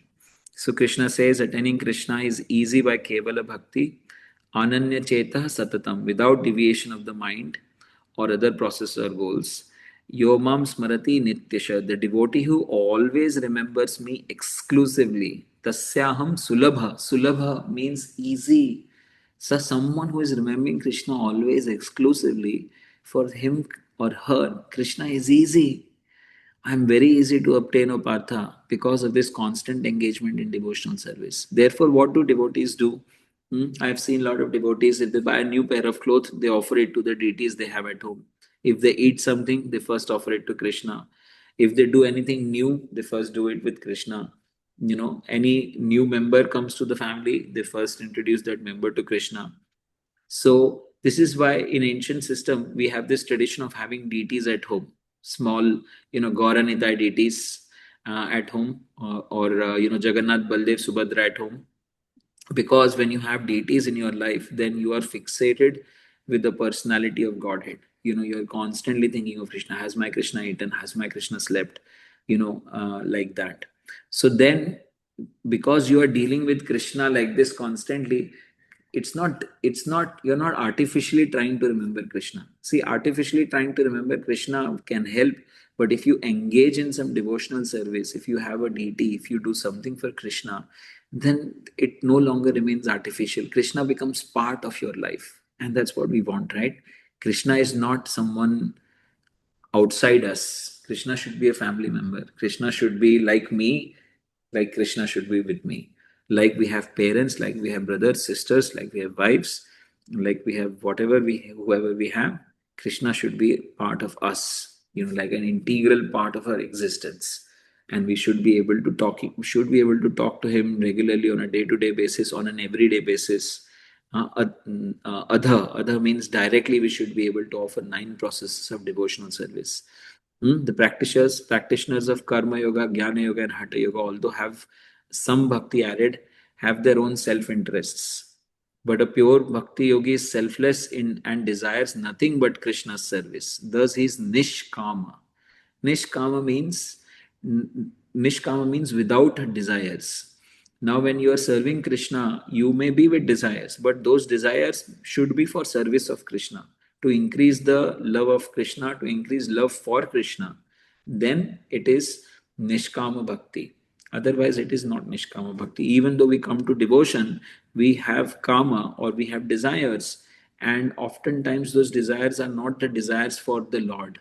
Those desires are for our own senses or for our own satisfaction of our subtle senses, mind, intelligence, and false ego. So things like distinction, name, fame, adoration, these are all things, they are subtle in nature, and they actually are not taking us towards Nishkama Bhakti. And so the importance really is stressed.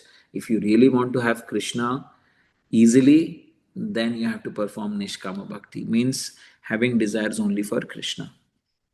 This is how you can remember Krishna in pure devotion.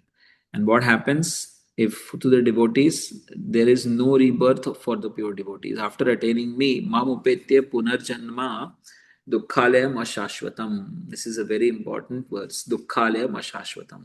Dukkhalaya means where you are served miseries, dukkha. So this material world is called dukkha alay. Where you get knowledge, it is called vidya alay. Where you can drink liquor, it is called madira alay. Madira means liquor.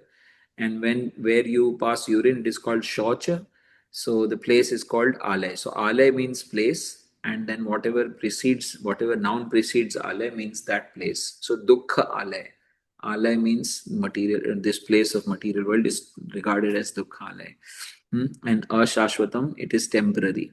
It's not shashvat, it's ashashvat. So this material world is temporary and it is dukkhalaya, meaning it's full of miseries. But he says, after attaining me, they never take birth again in this material world. Such great souls never return, having attained the highest goal of personal service to me. So this is the situation of pure devotees, okay? Pure devotees. With the emphasis on pure. Lot of emphasis on pure. Lot of emphasis on pure. This is the emphasis on pure because there can be practicing devotees, right? And practicing devotees, they may perfect towards the end of their life, or they may not have perfected their spiritual life. If they have not perfected their spiritual life, they may take birth again in the family of highly devoted brahmanas, in the family of Vaishnavas, devotee families, so that they can resume their devotional life. That's and so in the new life, when the life of pure families or pure devotees, they get opportunity to learn about Krishna from their childhood. So Prabhupada was born in a pure devotee family. Prabhupada's father was born in a pure devotee family. So such souls are also extremely rare. Someone who is born in a Vaishnava family is also very rare. To get a birth in such a family means someone already very advanced in spiritual life is coming back to finish their process of devotion.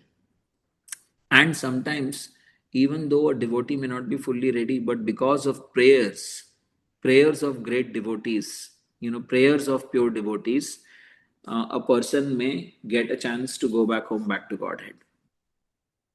Make sense? So Yes. you might take birth again in a family of pure Vaishnavas. That is also very, very great. It's extremely, extremely, extremely, exquisitely rare to get a birth in a Vaishnava family. And then You may actually, some pure devotee may pray for you and you may actually go back home, back to Godhead. Prabhupada also says that when we are not trained, we actually go to another planet where Krishna's pastimes are already going on. And there we see Krishna's pastimes and we get trained. And then eventually we go back into the pastime of the Lord in Golok Vrindavan. So because Krishna's pastimes in material world are constantly taking in different planets, like that. So rebirth is in all planets except Krishna's abode. This is the point Krishna is making. That very important verse. People memorize this verse. Abhrahma bhuvanalloka punar avartino arjuna mam upetya kaunteya punar janmana vidyate. So he says everyone in all planets up to Brahmaloka take repeated birth and death. But one who attains my abode, O son of Kunti, never takes birth again. Mam upetya kaunteya punar janma. Punar janma means repeated birth. Na vidyati. You will never take birth again. This is the power of Krishna's loka. So any questions so far? So Krishna has explained mixed yoga, mixed devotion, and pure devotion. And Krishna has explained about something about the spiritual world. That if you attain the spiritual world, then you will never come back to the material world again. So now, because Krishna has mentioned that there is a spiritual world, and you will never come back to the material. So then Krishna has to explain what is material and what is spiritual world. So here, Krishna starts to explain material world and he starts to explain spiritual world.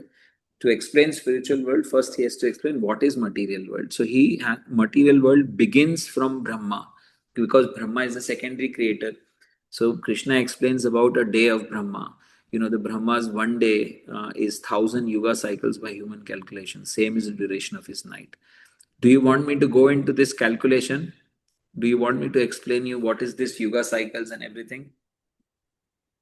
I'm okay with that. I mean, I already looked it up a little bit. You already looked it up. Okay. Bidisha Mataji and Nagesh Prabhu, are you aware of yuga cycles? I mean, it depends. Do we need it for the exam also? You should know this. This is very much needed.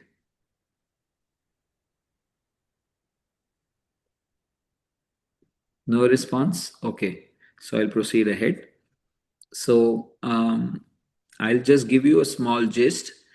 Human life, 1 year that we have here is just 1 day of the demigods. So Indra's 1 day is equal to our 1 year. In our 1 year, we have 6 months. 6 months in which sun travels south and 6 months in which sun travels north. So when sun travels south, it's called Dakshinayan. And when sun travels north, it's very auspicious time and it's called Uttarayan. Uttarayan generally starts from somewhere in the January for the 6 months. So our 1 year is equal to 1 day of the demigods. Our 4 yugas means essentially Satyuga, Treta Yuga, Dwapar Yuga, and then Kali Yuga. So these are the 4 yugas, right? And yes, these 4 yugas, they form one yuga cycle. And such yuga cycles, such 1,000 yuga cycles, they form 1 day of Brahma. So Satyuga, Dwapar, Treta, and Kali. So Kali Yuga is 4,32,000 years. If you double that, 8,64,000 years is Dwapar, and double even that, which is 8 into 8, like that. So if you take the total, so 1 day of Brahma is just 1,000 yuga cycles, one night is 1,000 yuga cycles. And if you take one lifetime of Brahma, which is 100 years, Brahma lives 100 years. That is crazy amount of time. Is that 3.4 trillion or is that much more? No, yeah, it's something in trillions of years. And after that 100 years of Brahma, new Brahma comes.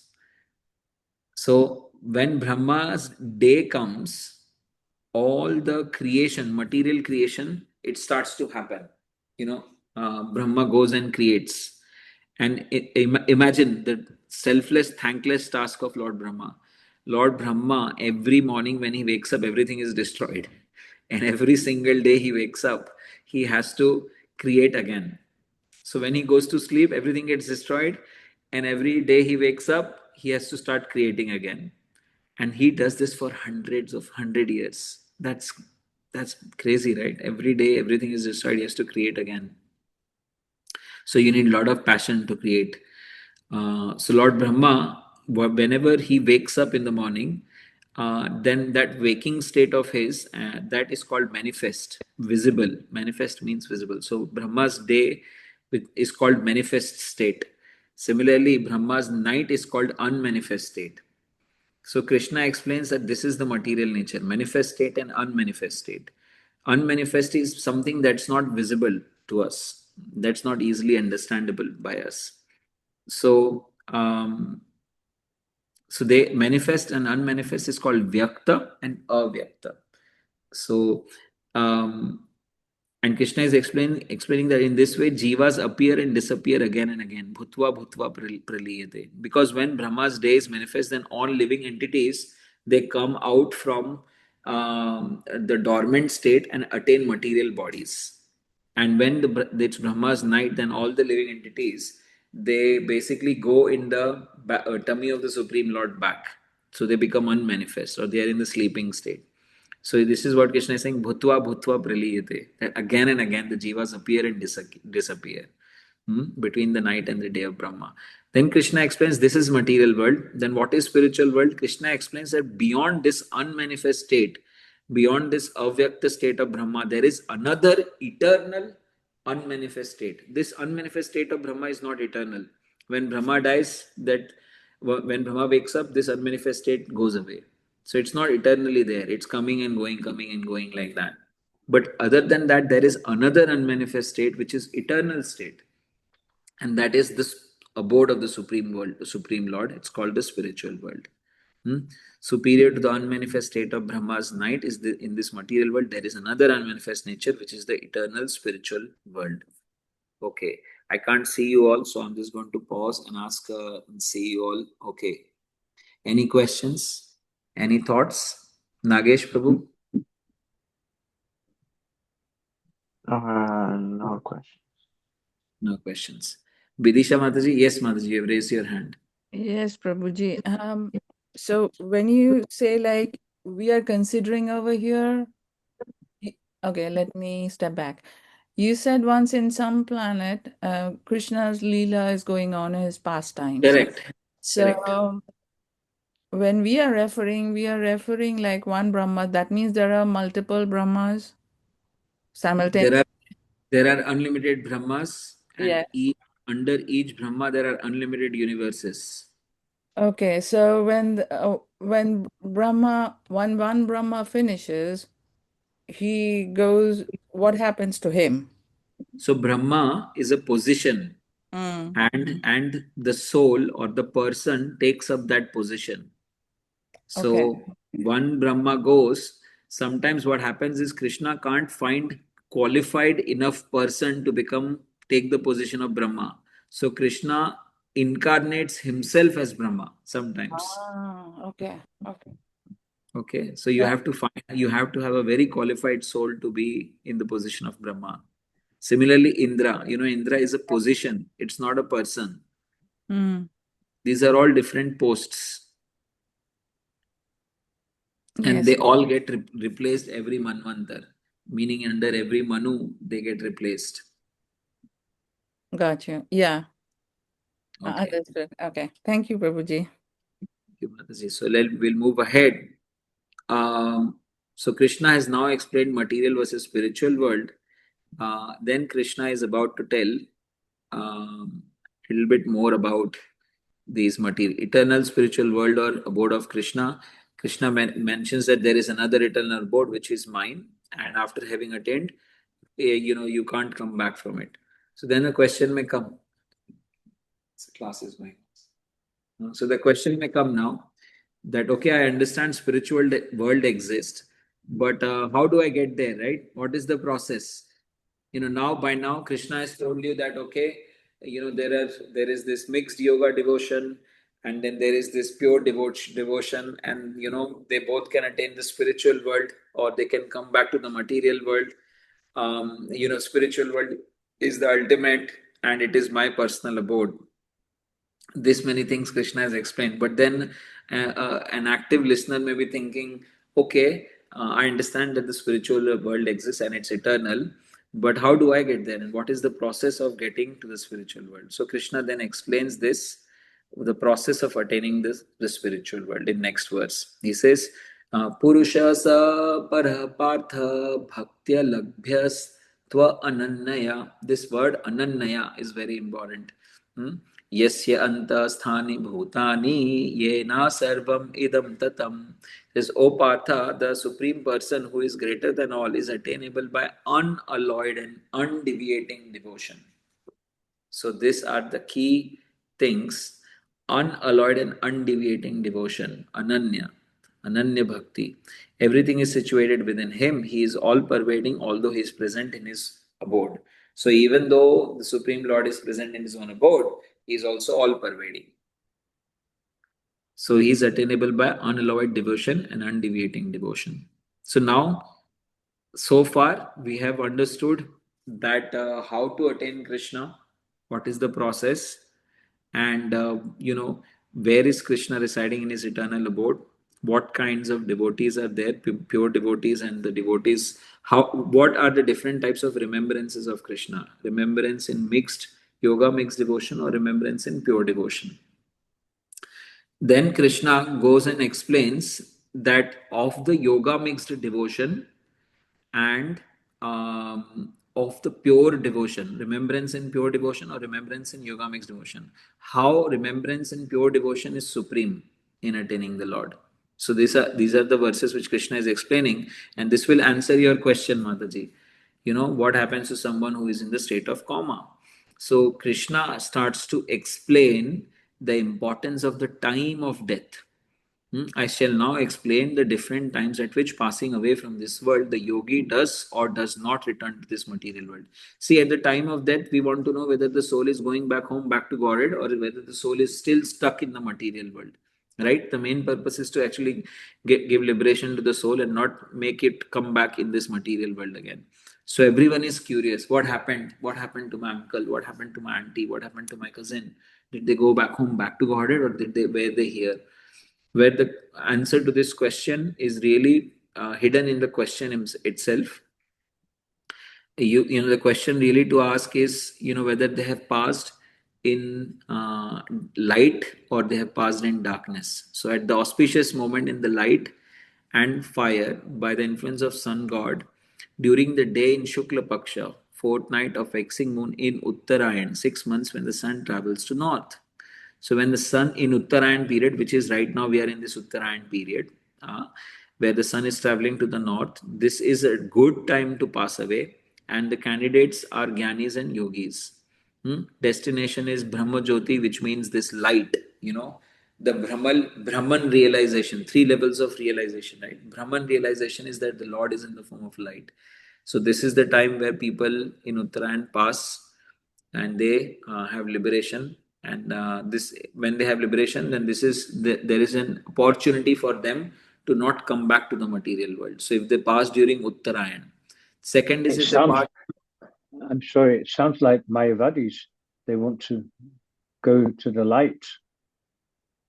Yeah, Brahmavadis want to definitely go to the light. Mayavadis also, Mayavadis, lot of them come back and they become philanthropers, big philanthropers, because they can't find any joy in light. Light is very boring. Just switch on the light in your room and see how much pleasure you get. Because it's so boring, they become frustrated, and then they fall down to the material world and they want to experience relation. And so is Krishna saying here these are the only 2 ways of leaving the body? Generally speaking, for general regular people or for Gyanis, Yogis and Karmis, this is the only 2 way to leave.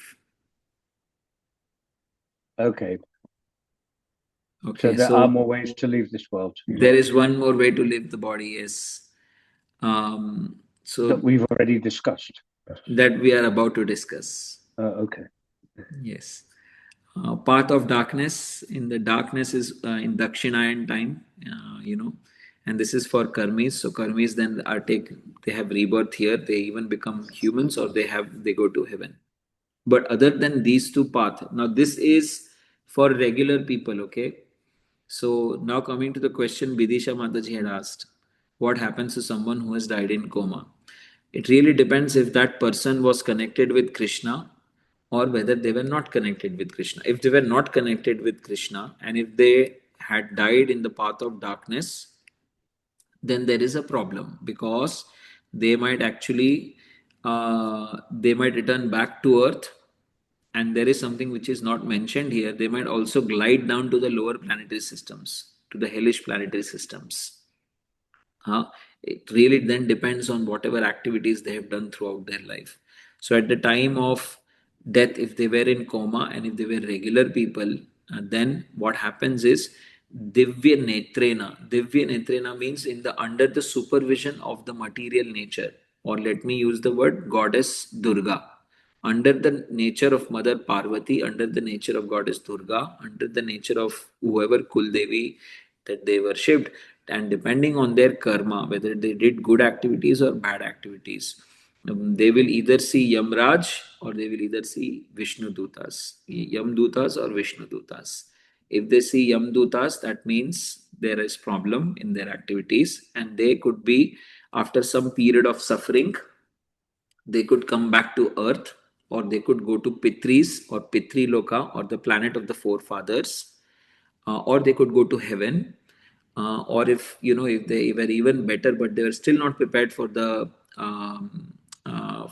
spiritual world, then they may go to other planets like Maharlok, Tapaslok. Tapaslok is a place where lot of the people are doing austerities to realize the Supreme Lord, but that is a very rare, very difficult birth.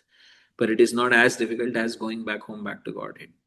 So, but if they were not in good situation, they didn't lead their life properly, they may go to Atala, Vitala, Sutala, Talatala, Patala. Patala is the really lowest planet of danger. And in all these lower planetary systems, there is no light. It's all dark planets, and they are run by great technologists and Maya Danav or Maya demon in one of the planets. And one of the planets it's resided by Lord Shiva and Mother Parvati. And then there are other lower planetary system. One of the planets is resided by Bali Maharaj. There is a pastime of Bali Maharaj and Vaman Dev. So one of the planets, Sutala, is resided by them. And lastly, there is Patal. Patal is a very dangerous planet, and it's, lot of torture happens in all of these planets. Apart from Sutala, all the lower planetary systems are no good, and there is problem, constant problem. So it really depends on what the soul was, how did they live, lead their life, and many questions then come, right? So if you know that the person died in coma, but at the time of death he couldn't remember Krishna, and was he a regular person or was he devoted to the Lord? Even if they had spent some time with the Lord, then they will at least not see hellish planetary systems. They will at least get a human birth. At least they will be born again as a human being. If someone touches Bhagavad Gita, we go out and distribute Bhagavad Gita to people. If someone touches Bhagavad Gita, that person is guaranteed to take at least human birth. They will not glide down to the hellish planets. They just can't go. This is the power of touching Bhagavad Gita. What to speak of just reciting one shloka line? What to speak of you all attentively listening this whole Bhagavad Gita, discussing the Bhagavad Gita, reciting the shlokas regularly. So then question comes, that person who is in coma, what if that person was a devotee, right? What if the devotee can't remember Krishna? What if devotee had been sedated? What if a devotee meets an accident? What happens to a devotee? So answer given is, well, the conclusion here is a regular person should be careful about when they leave the material world and how they leave the material world. What if a devotee dies in the dark time? So, what if there is an accident? What if devotee died during Dakshinayan period, meaning the dark fortnight when the sun is moving towards the south? What if devotee was in coma? What happens to a devotee really? Although devotees know these two, Krishna answers this question in 27th verse of this chapter. Although the devotees know these two paths, so Arjuna, they are never bewildered. Therefore, always be fixed in devotion. And this is what Prabhupada says. Krishna is here advising Arjuna that he should not be disturbed by the different paths the soul can take when leaving the material world. A devotee of the Supreme Lord should not worry whether he will depart by arrangement or by accident. So, even if a devotee undergoes an accident, Krishna is always taking care of a devotee. Devotee should be firmly established in Krishna consciousness and chant Hare Krishna. He should know that that concern over either of these two paths is troublesome. The best way is to be absorbed in Krishna consciousness, is to be always dovetailed in his service. So always continue to do service of Krishna and remember Krishna. And this will make one's path to the spiritual kingdom safe, certain, and direct.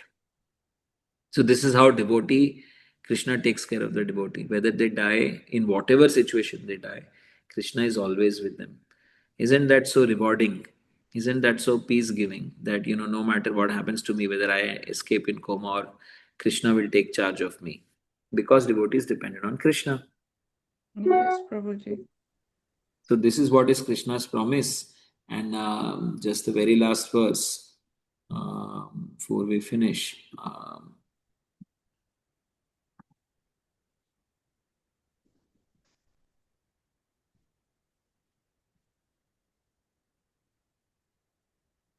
Here we are. A person who accepts the path of devotional service is not bereft of the results derived from studying the Vedas, performing sacrifices, undergoing austerities, giving charity, or pursuing philosophical and fruitive activities. Simply by performing devotional service, he or she attains all these, and at the end, he reaches the supreme abode. So someone may have read Vedas all of their life. They might be big scholar, knowing Sanskrit, knowing everything, and like a very learned person. Or they might have been like a sacrifice performing Brahmana. There are Brahmanas who are always doing these fire yagyas or doing austerities and a lot of giving charity. So someone may be doing that, but you should know that actually, and someone could be doing fruitive activities like these big business people, they are karma yogis, they are, making sure everything is going on, they make so much money, they become big people, and because of them, lot of charity is going on, a lot of the people are being helped. Lot of the people are being helped. So you have to understand that devotee is better than all these categories of people. A devotee who is completely remembering Krishna and is accepted the path of devotional service is dependent on Krishna, and therefore that devotee automatically gets the result of all of these categories. Karmi, whatever end goal they have supposed to get. Person who's become read all the Vedas, person who's doing all the austerities, automatically a devotee gets all of these. Simply by performing devotional service, he attains all these, and at the end, he reaches the supreme eternal abode. So, the path of the devotee is very safe. I don't want to be in an aeroplane which is known to be accident prone. I want to be making sure that I go in an aeroplane that is guaranteed to go to its destination. So here Krishna is clearly saying that devotional path is a safe path, and therefore it has to be practiced. Uh, here Prabhupada is mentioning many things. That one who has a little faith in Bhagavad Gita should learn Bhagavad Gita from a devotee, because in the beginning of the fourth chapter it is stated clearly that Bhagavad Gita can be only understood by devotees. So it's so important to actually study Bhagavad Gita, and equally very important is to study it with devotees. Devotees who have been practicing, devotees who are chanting, devotees who are in the line of disciplic succession. Equally very important. No one can understand the purpose of Bhagavad Gita. Only devotees know what's the purpose of Bhagavad Gita. One should therefore learn Bhagavad Gita from a devotee of Krishna, not from mental speculators. This is a sign of faith. When one searches for a devotee and fortunately gets a devotee's association, one actually one actually begins to study and understand Bhagavad Gita. So if you really want to understand Bhagavad Gita, then you must study in association of a devotee. Then you will understand Bhagavad Gita. So by advancement in association of of the devotee, one is placed in devotional service. And this service dispels one's all misgivings of God. So if you really want to advance in devotion, then you have to take association. Association means come in constant, regular contact with the devotee and do some service along with them. But this is where it becomes very difficult, right? Association becomes sometimes very difficult. In Kali Yuga, if you stay alone, you become hypocritical, become a hypocrite. If you stay with devotees, then you quarrel. There is quarrel. Am I correct? You can be correct.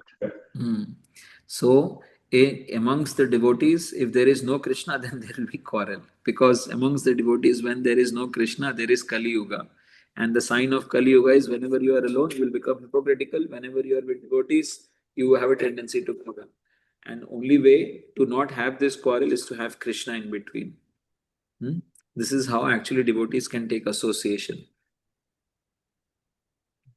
So in advanced stage, one falls completely in love with Krishna. This is the highest perfectional stage of life, enables the devotee to be transferred to Krishna's abode in the spiritual sky, Golok Vrindavan, where the devotee becomes eternally happy. So this is an advanced stage, Prabhupada is saying. When does one come to this advanced stage?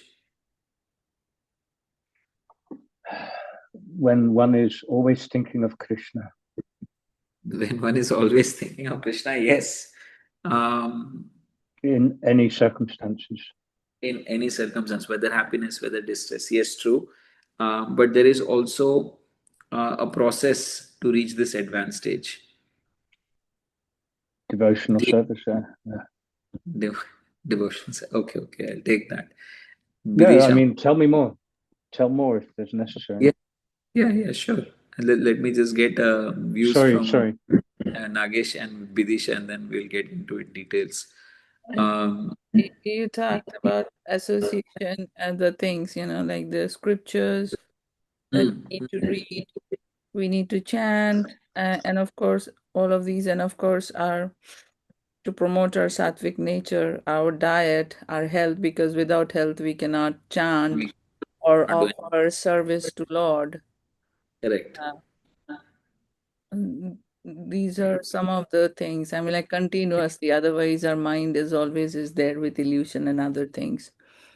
I consider it as like not childhood, even like how we used to pass mathematics exam, like practice. Yeah. Oh my God, that was so painful journey of human existence. The childhood days of rectifying and practicing, because you have to crack exams and get Yeah, high scores so that you can get a good job, good future, good career, good admission. Oh my God, I dread it. If devotional life is like this, then I have no taste for it. No, initially, if you are there, you have little interest, right? But then you have to pull yourself, you have to take a vow, and it is a practice. Initially, I would never like getting up in the morning. I'm like, oh no. Correct. Again, can I sleep back? Okay, I think I'm having headache. Oh no, but it's not like love at first sight immediately. Not love at first sight. Well done. Well done. Okay, I like it. Nagesh Prabhu, anything? No, unfortunately not. Sorry. Okay. Yeah, so beautiful point, Vidisha Mataji. Devotional life can be onerous in the beginning. What is onerous, what is difficult in the beginning, what is poisonous in the beginning becomes nectar in the end. Yes, Prabhu. So it is extremely joy giving if you are able to survive the initial years of devotional life. Because initial years of devotional life, people are asking you to chant 16 rounds. They are asking you to eat healthy food, which may not necessarily be your taste. So it may be difficult. But how do we advance in love of Godhead? Is when we come to the stage of Bhava Bhakti. We come to the stage of Bhava Bhakti after there is Anartha Nivritti. Anartha means unwanted things in our heart. When we give them up completely, then we progress to the next stages of bhakti. And this bhakti, which is prema bhakti, which is the love of Godhead, which Prabhupada mentioned, it comes after you have attained this stage of priti, rati, and bhava. Rati means intense attachment for the Lord. Intense attachment. In this case of intense attachment, you might be able to forget your own food, but you might not be able to forget the service of the Lord. Have Yeah. we reached that stage? Not. At least I can say for myself, Uh, not yet. Not yet, but there is what I have seen, I can say for myself. Very simple examples. Like y- I'm supposed to look everybody alike, right? It's hard, but I'm careful what I'm saying now or what I'm doing. Like I've said in previously in another session, I think like I don't like spiders. I'm afraid of them because I don't know which direction they will go. So Hmm. previously I would kill them left and right. Now I tell them disappear. I move into some other room, let them hide because I don't want to kill, you know. Hmm. Definitely being a girl and all, few years back, I would love shopping, trendy Hmm. stuff. Now I'm like, what am I doing? Why am I wasting? So these thoughts come into process. And Hmm. because I have Gopal, Hmm. I take him everywhere I go Hmm. because I need to feed him. So I take little Yeah. prasada also because I don't know where in what hotels what I'll get, Hmm. like what he likes. So these things were not there. If somebody asked me in my 20s or 30s, I was not like that. Yeah. Definitely not. So I Yeah. attribute those blessings to Krishna. Hmm. Definitely. Correct. Well done. Wonderful. Wonderful. So, yeah. So this is the process, right? You have to first go through and give up your unwanted desires in the heart. Yeah. And usually, this unwanted desires of the heart is the longest stage of bhakti. Yes, very lonely Very. also. Lonely also because your known friends and circle, you're not able to talk because everybody don't understand, and many of them attribute bhakti as a hobby of old age. And Yeah, that's very I'm foolish. like, seriously? I'm like, you are, if you're a doctor, you're, like a physicist and top position. I have like IS officers and all. Hmm. And I think sometimes, so there are places where you need to restrict and you cannot say things. And even in my relatives also, I've seen that. So they always think it's an old age thing. Hmm. So in a sense, you're doing all the good things with him, with them and everything. You're not letting them know, but you're not able to share and reciprocate. So you have to only rely on association and Associate. yeah, Yeah. and Yeah. so you have to find those um, gatherings or whether you call it like sangha. Correct.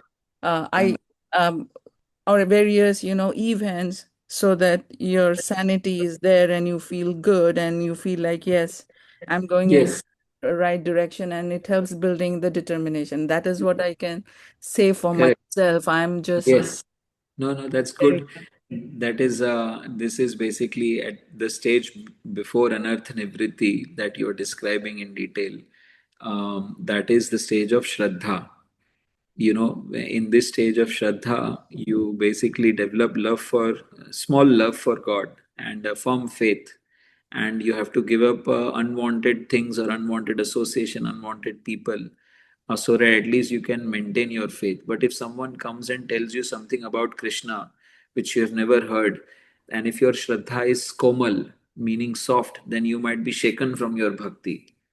Someone might come today and say, oh, Krishna was a cheat and he was with so many. And then, if you are very komal in your bhakti, it's not past. matured in your bhakti, then it can shake you. Yeah, it Uh, I surpassed that stage. I'm like you anybody said, can say, yeah, anybody yeah, can you, say anything. I'm like, you give him any name, he has many names. You call him any names, yes, but I've surpassed that. Like, you surpass them. yeah, So then, it's very hard. I always believed in creator. I just didn't have the right name. So I've surpassed that. I can say Prabhuji with his blessings. It's not uh, possible without his blessing. I can say that. oh, beautiful. And then after that stage comes people who will who will debate you and argue with you, and you know that you are correct, but you don't have enough words to explain to them that Yeah. how you are correct. So that is the medium level, Madhyam Adhikari.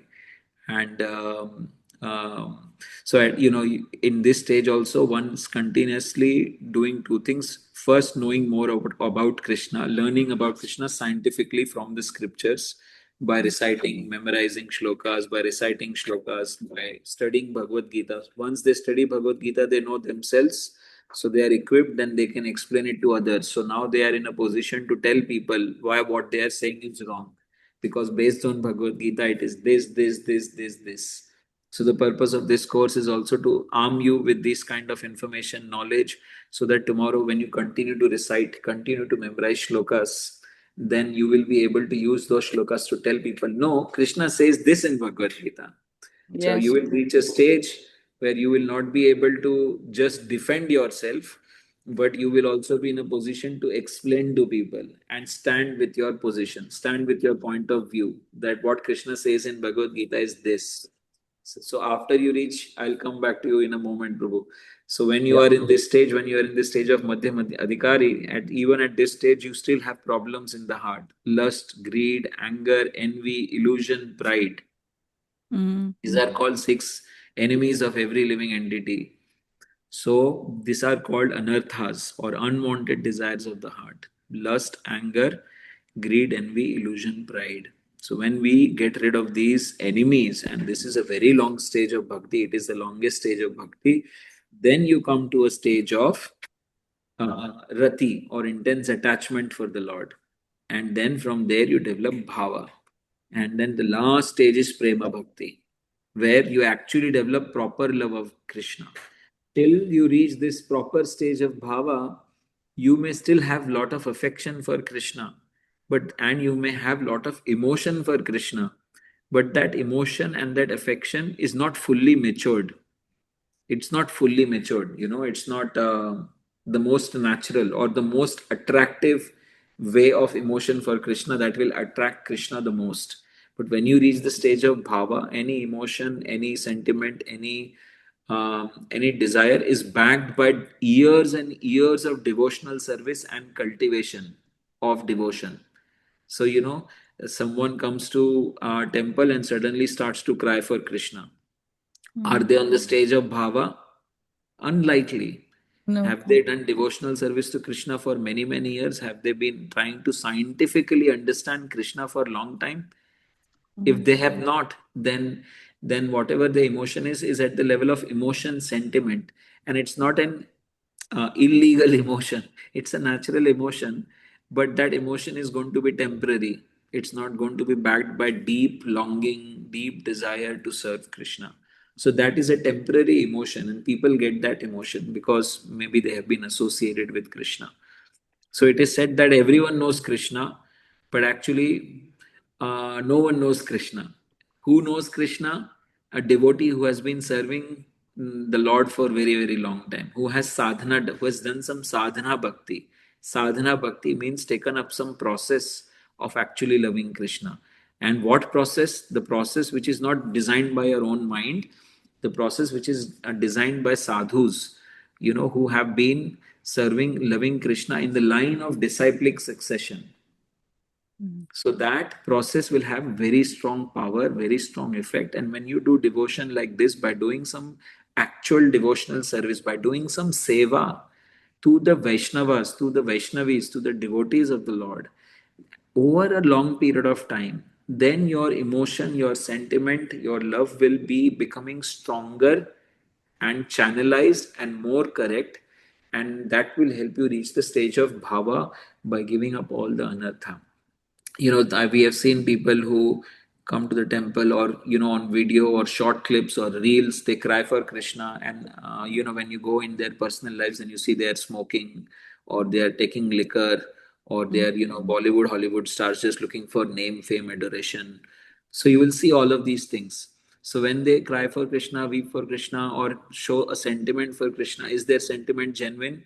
No, because it's not backed by devotional practice. Have they given up anything for Krishna? No. They just have sentiment. for Krishna. And even that is appreciated. It's not bad, it's not wrong, it's appreciated. It will eventually purify them. If they have this regular sentiment, it will bring them in association with a proper devotee, and a proper devotee will teach them the path of devotional life. And once they come in association of the devotee, then their Shraddha will become stronger.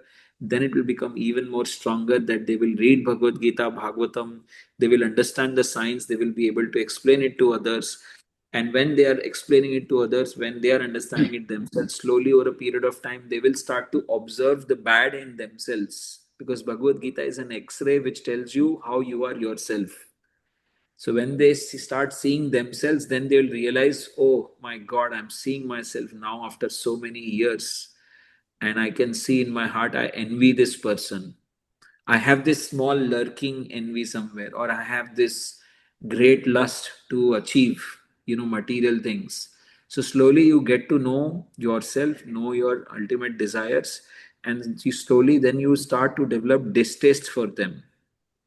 And not only distaste for them, you will start to develop attachment for Krishna. So there will be a stage where, because of your intense attachment for Krishna, you will give up this all bad things within your heart.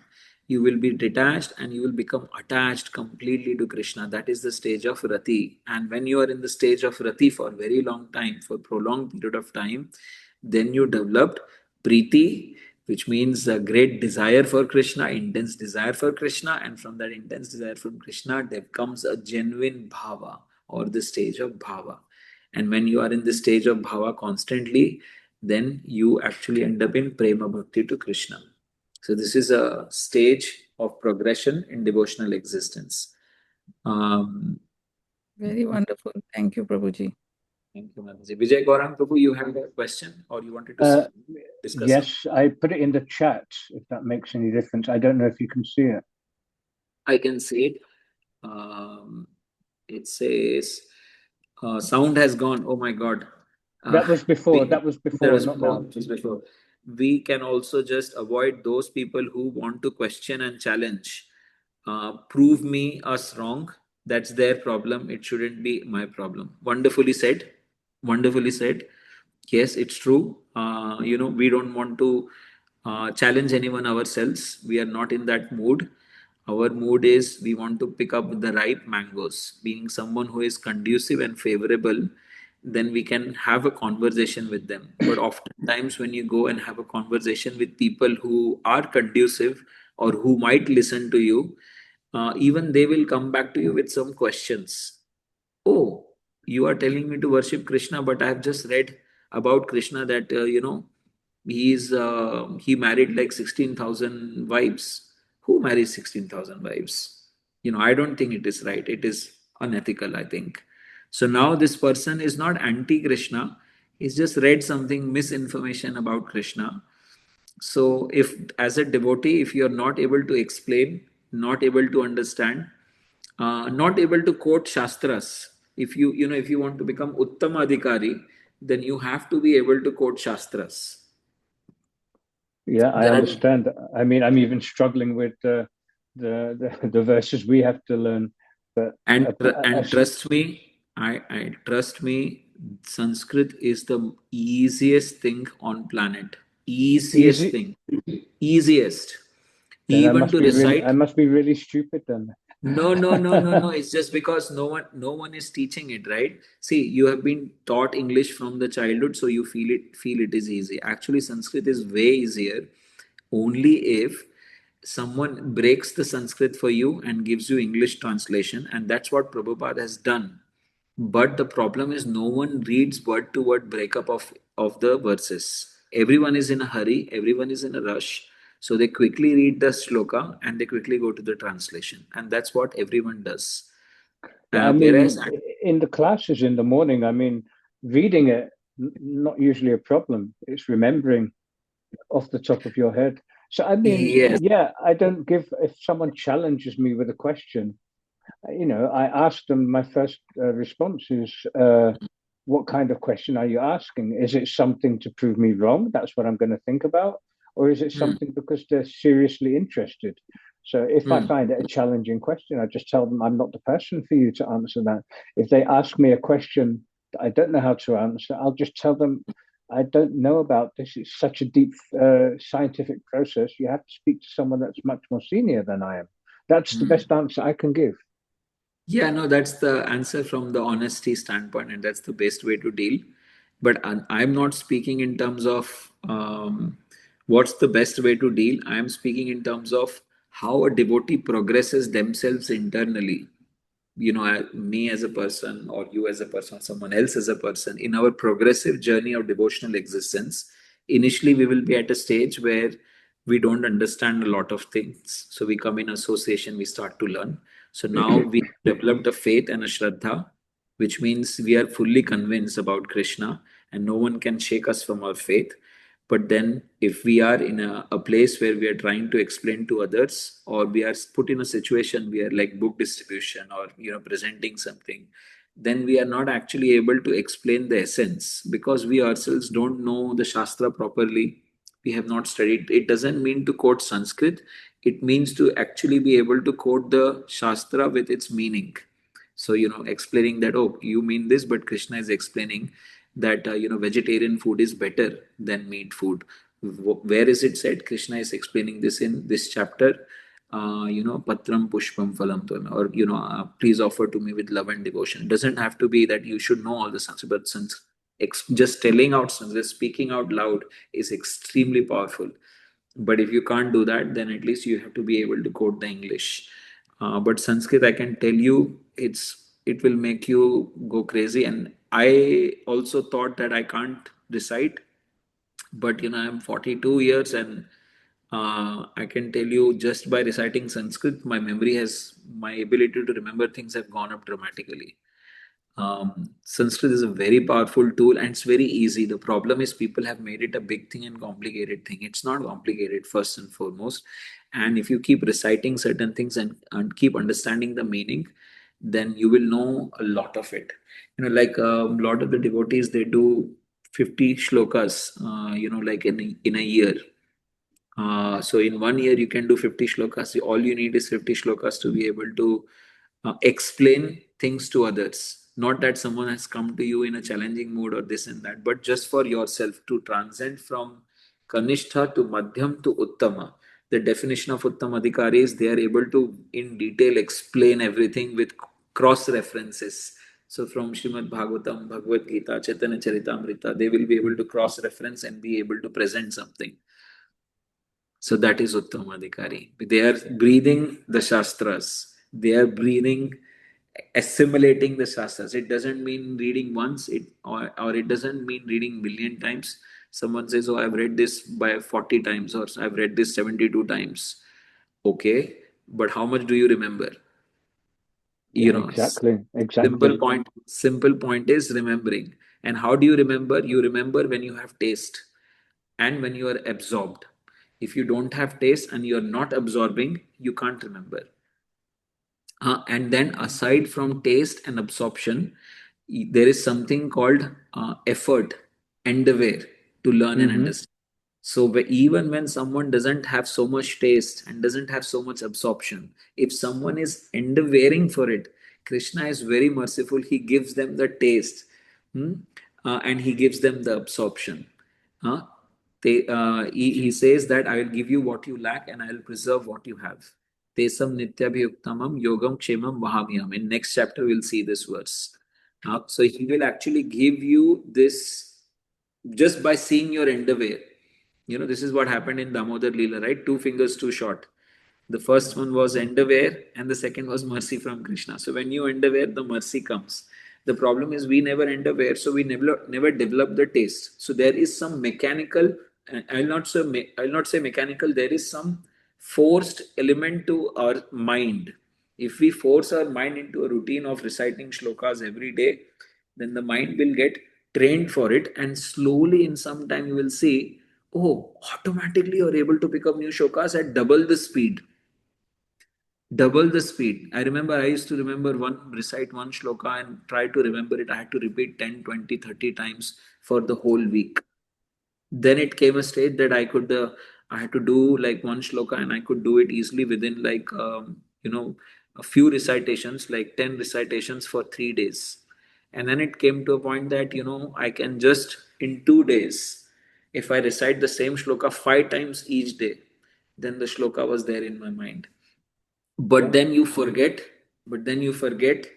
and because you forget, you have to make a practice of repeating it again. Therefore, you must have noticed, even before I begin this chapter, I first go and recite the previous chapter. I don't begin the new chapter or new thing before actually reciting what I had done in the past.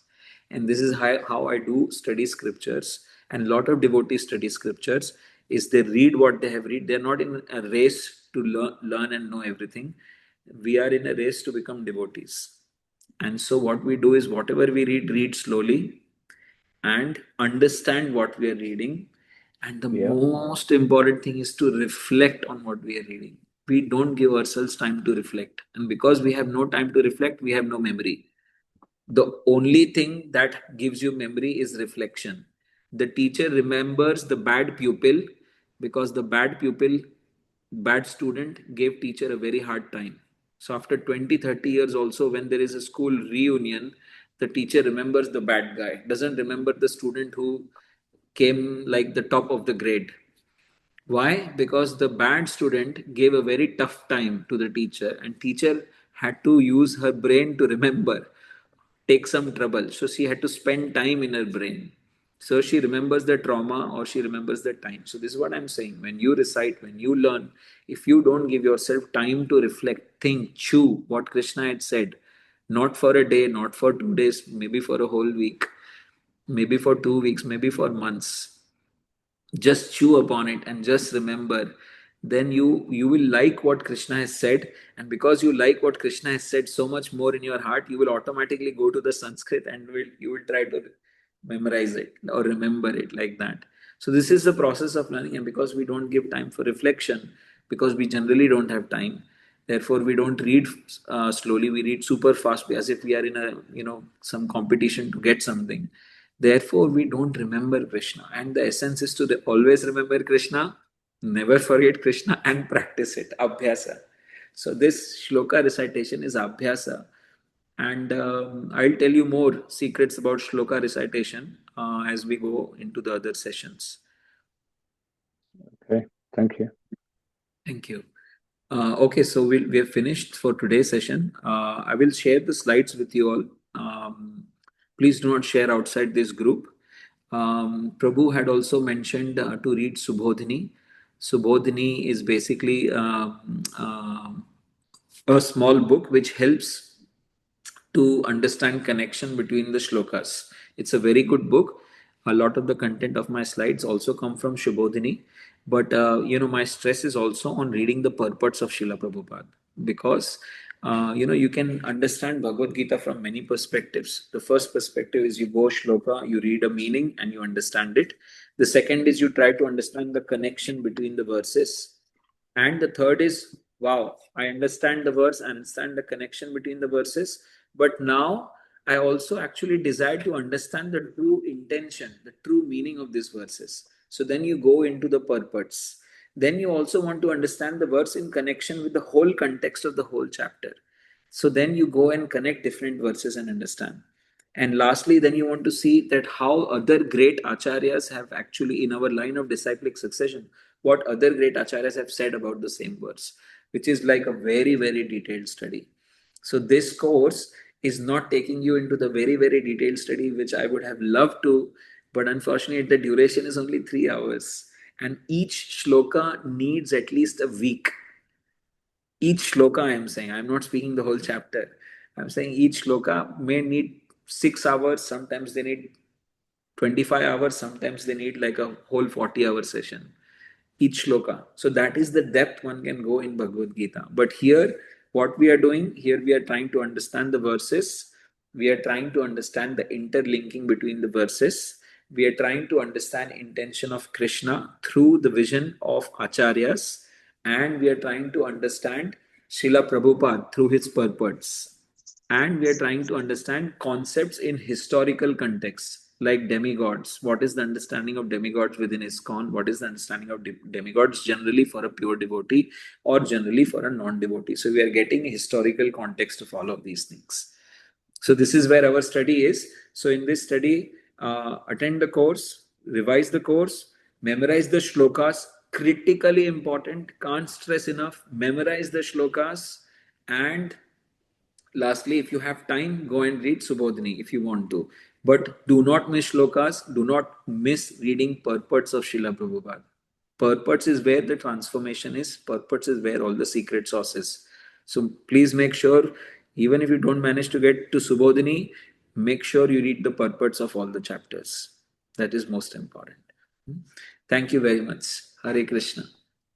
Hare Krishna. Krishna. Hare Bol. Vancha kalpatarubhya kripa sindhubhya Sindhu vacha Patitana Pavanabhyo Vaishnavabhyo Namo Namaha. See you all next week. Hare Krishna. Thank you, Prabhuji. Thank you Thank for the you. class. Thank you, Nagesh Prabhu. Hari Bol.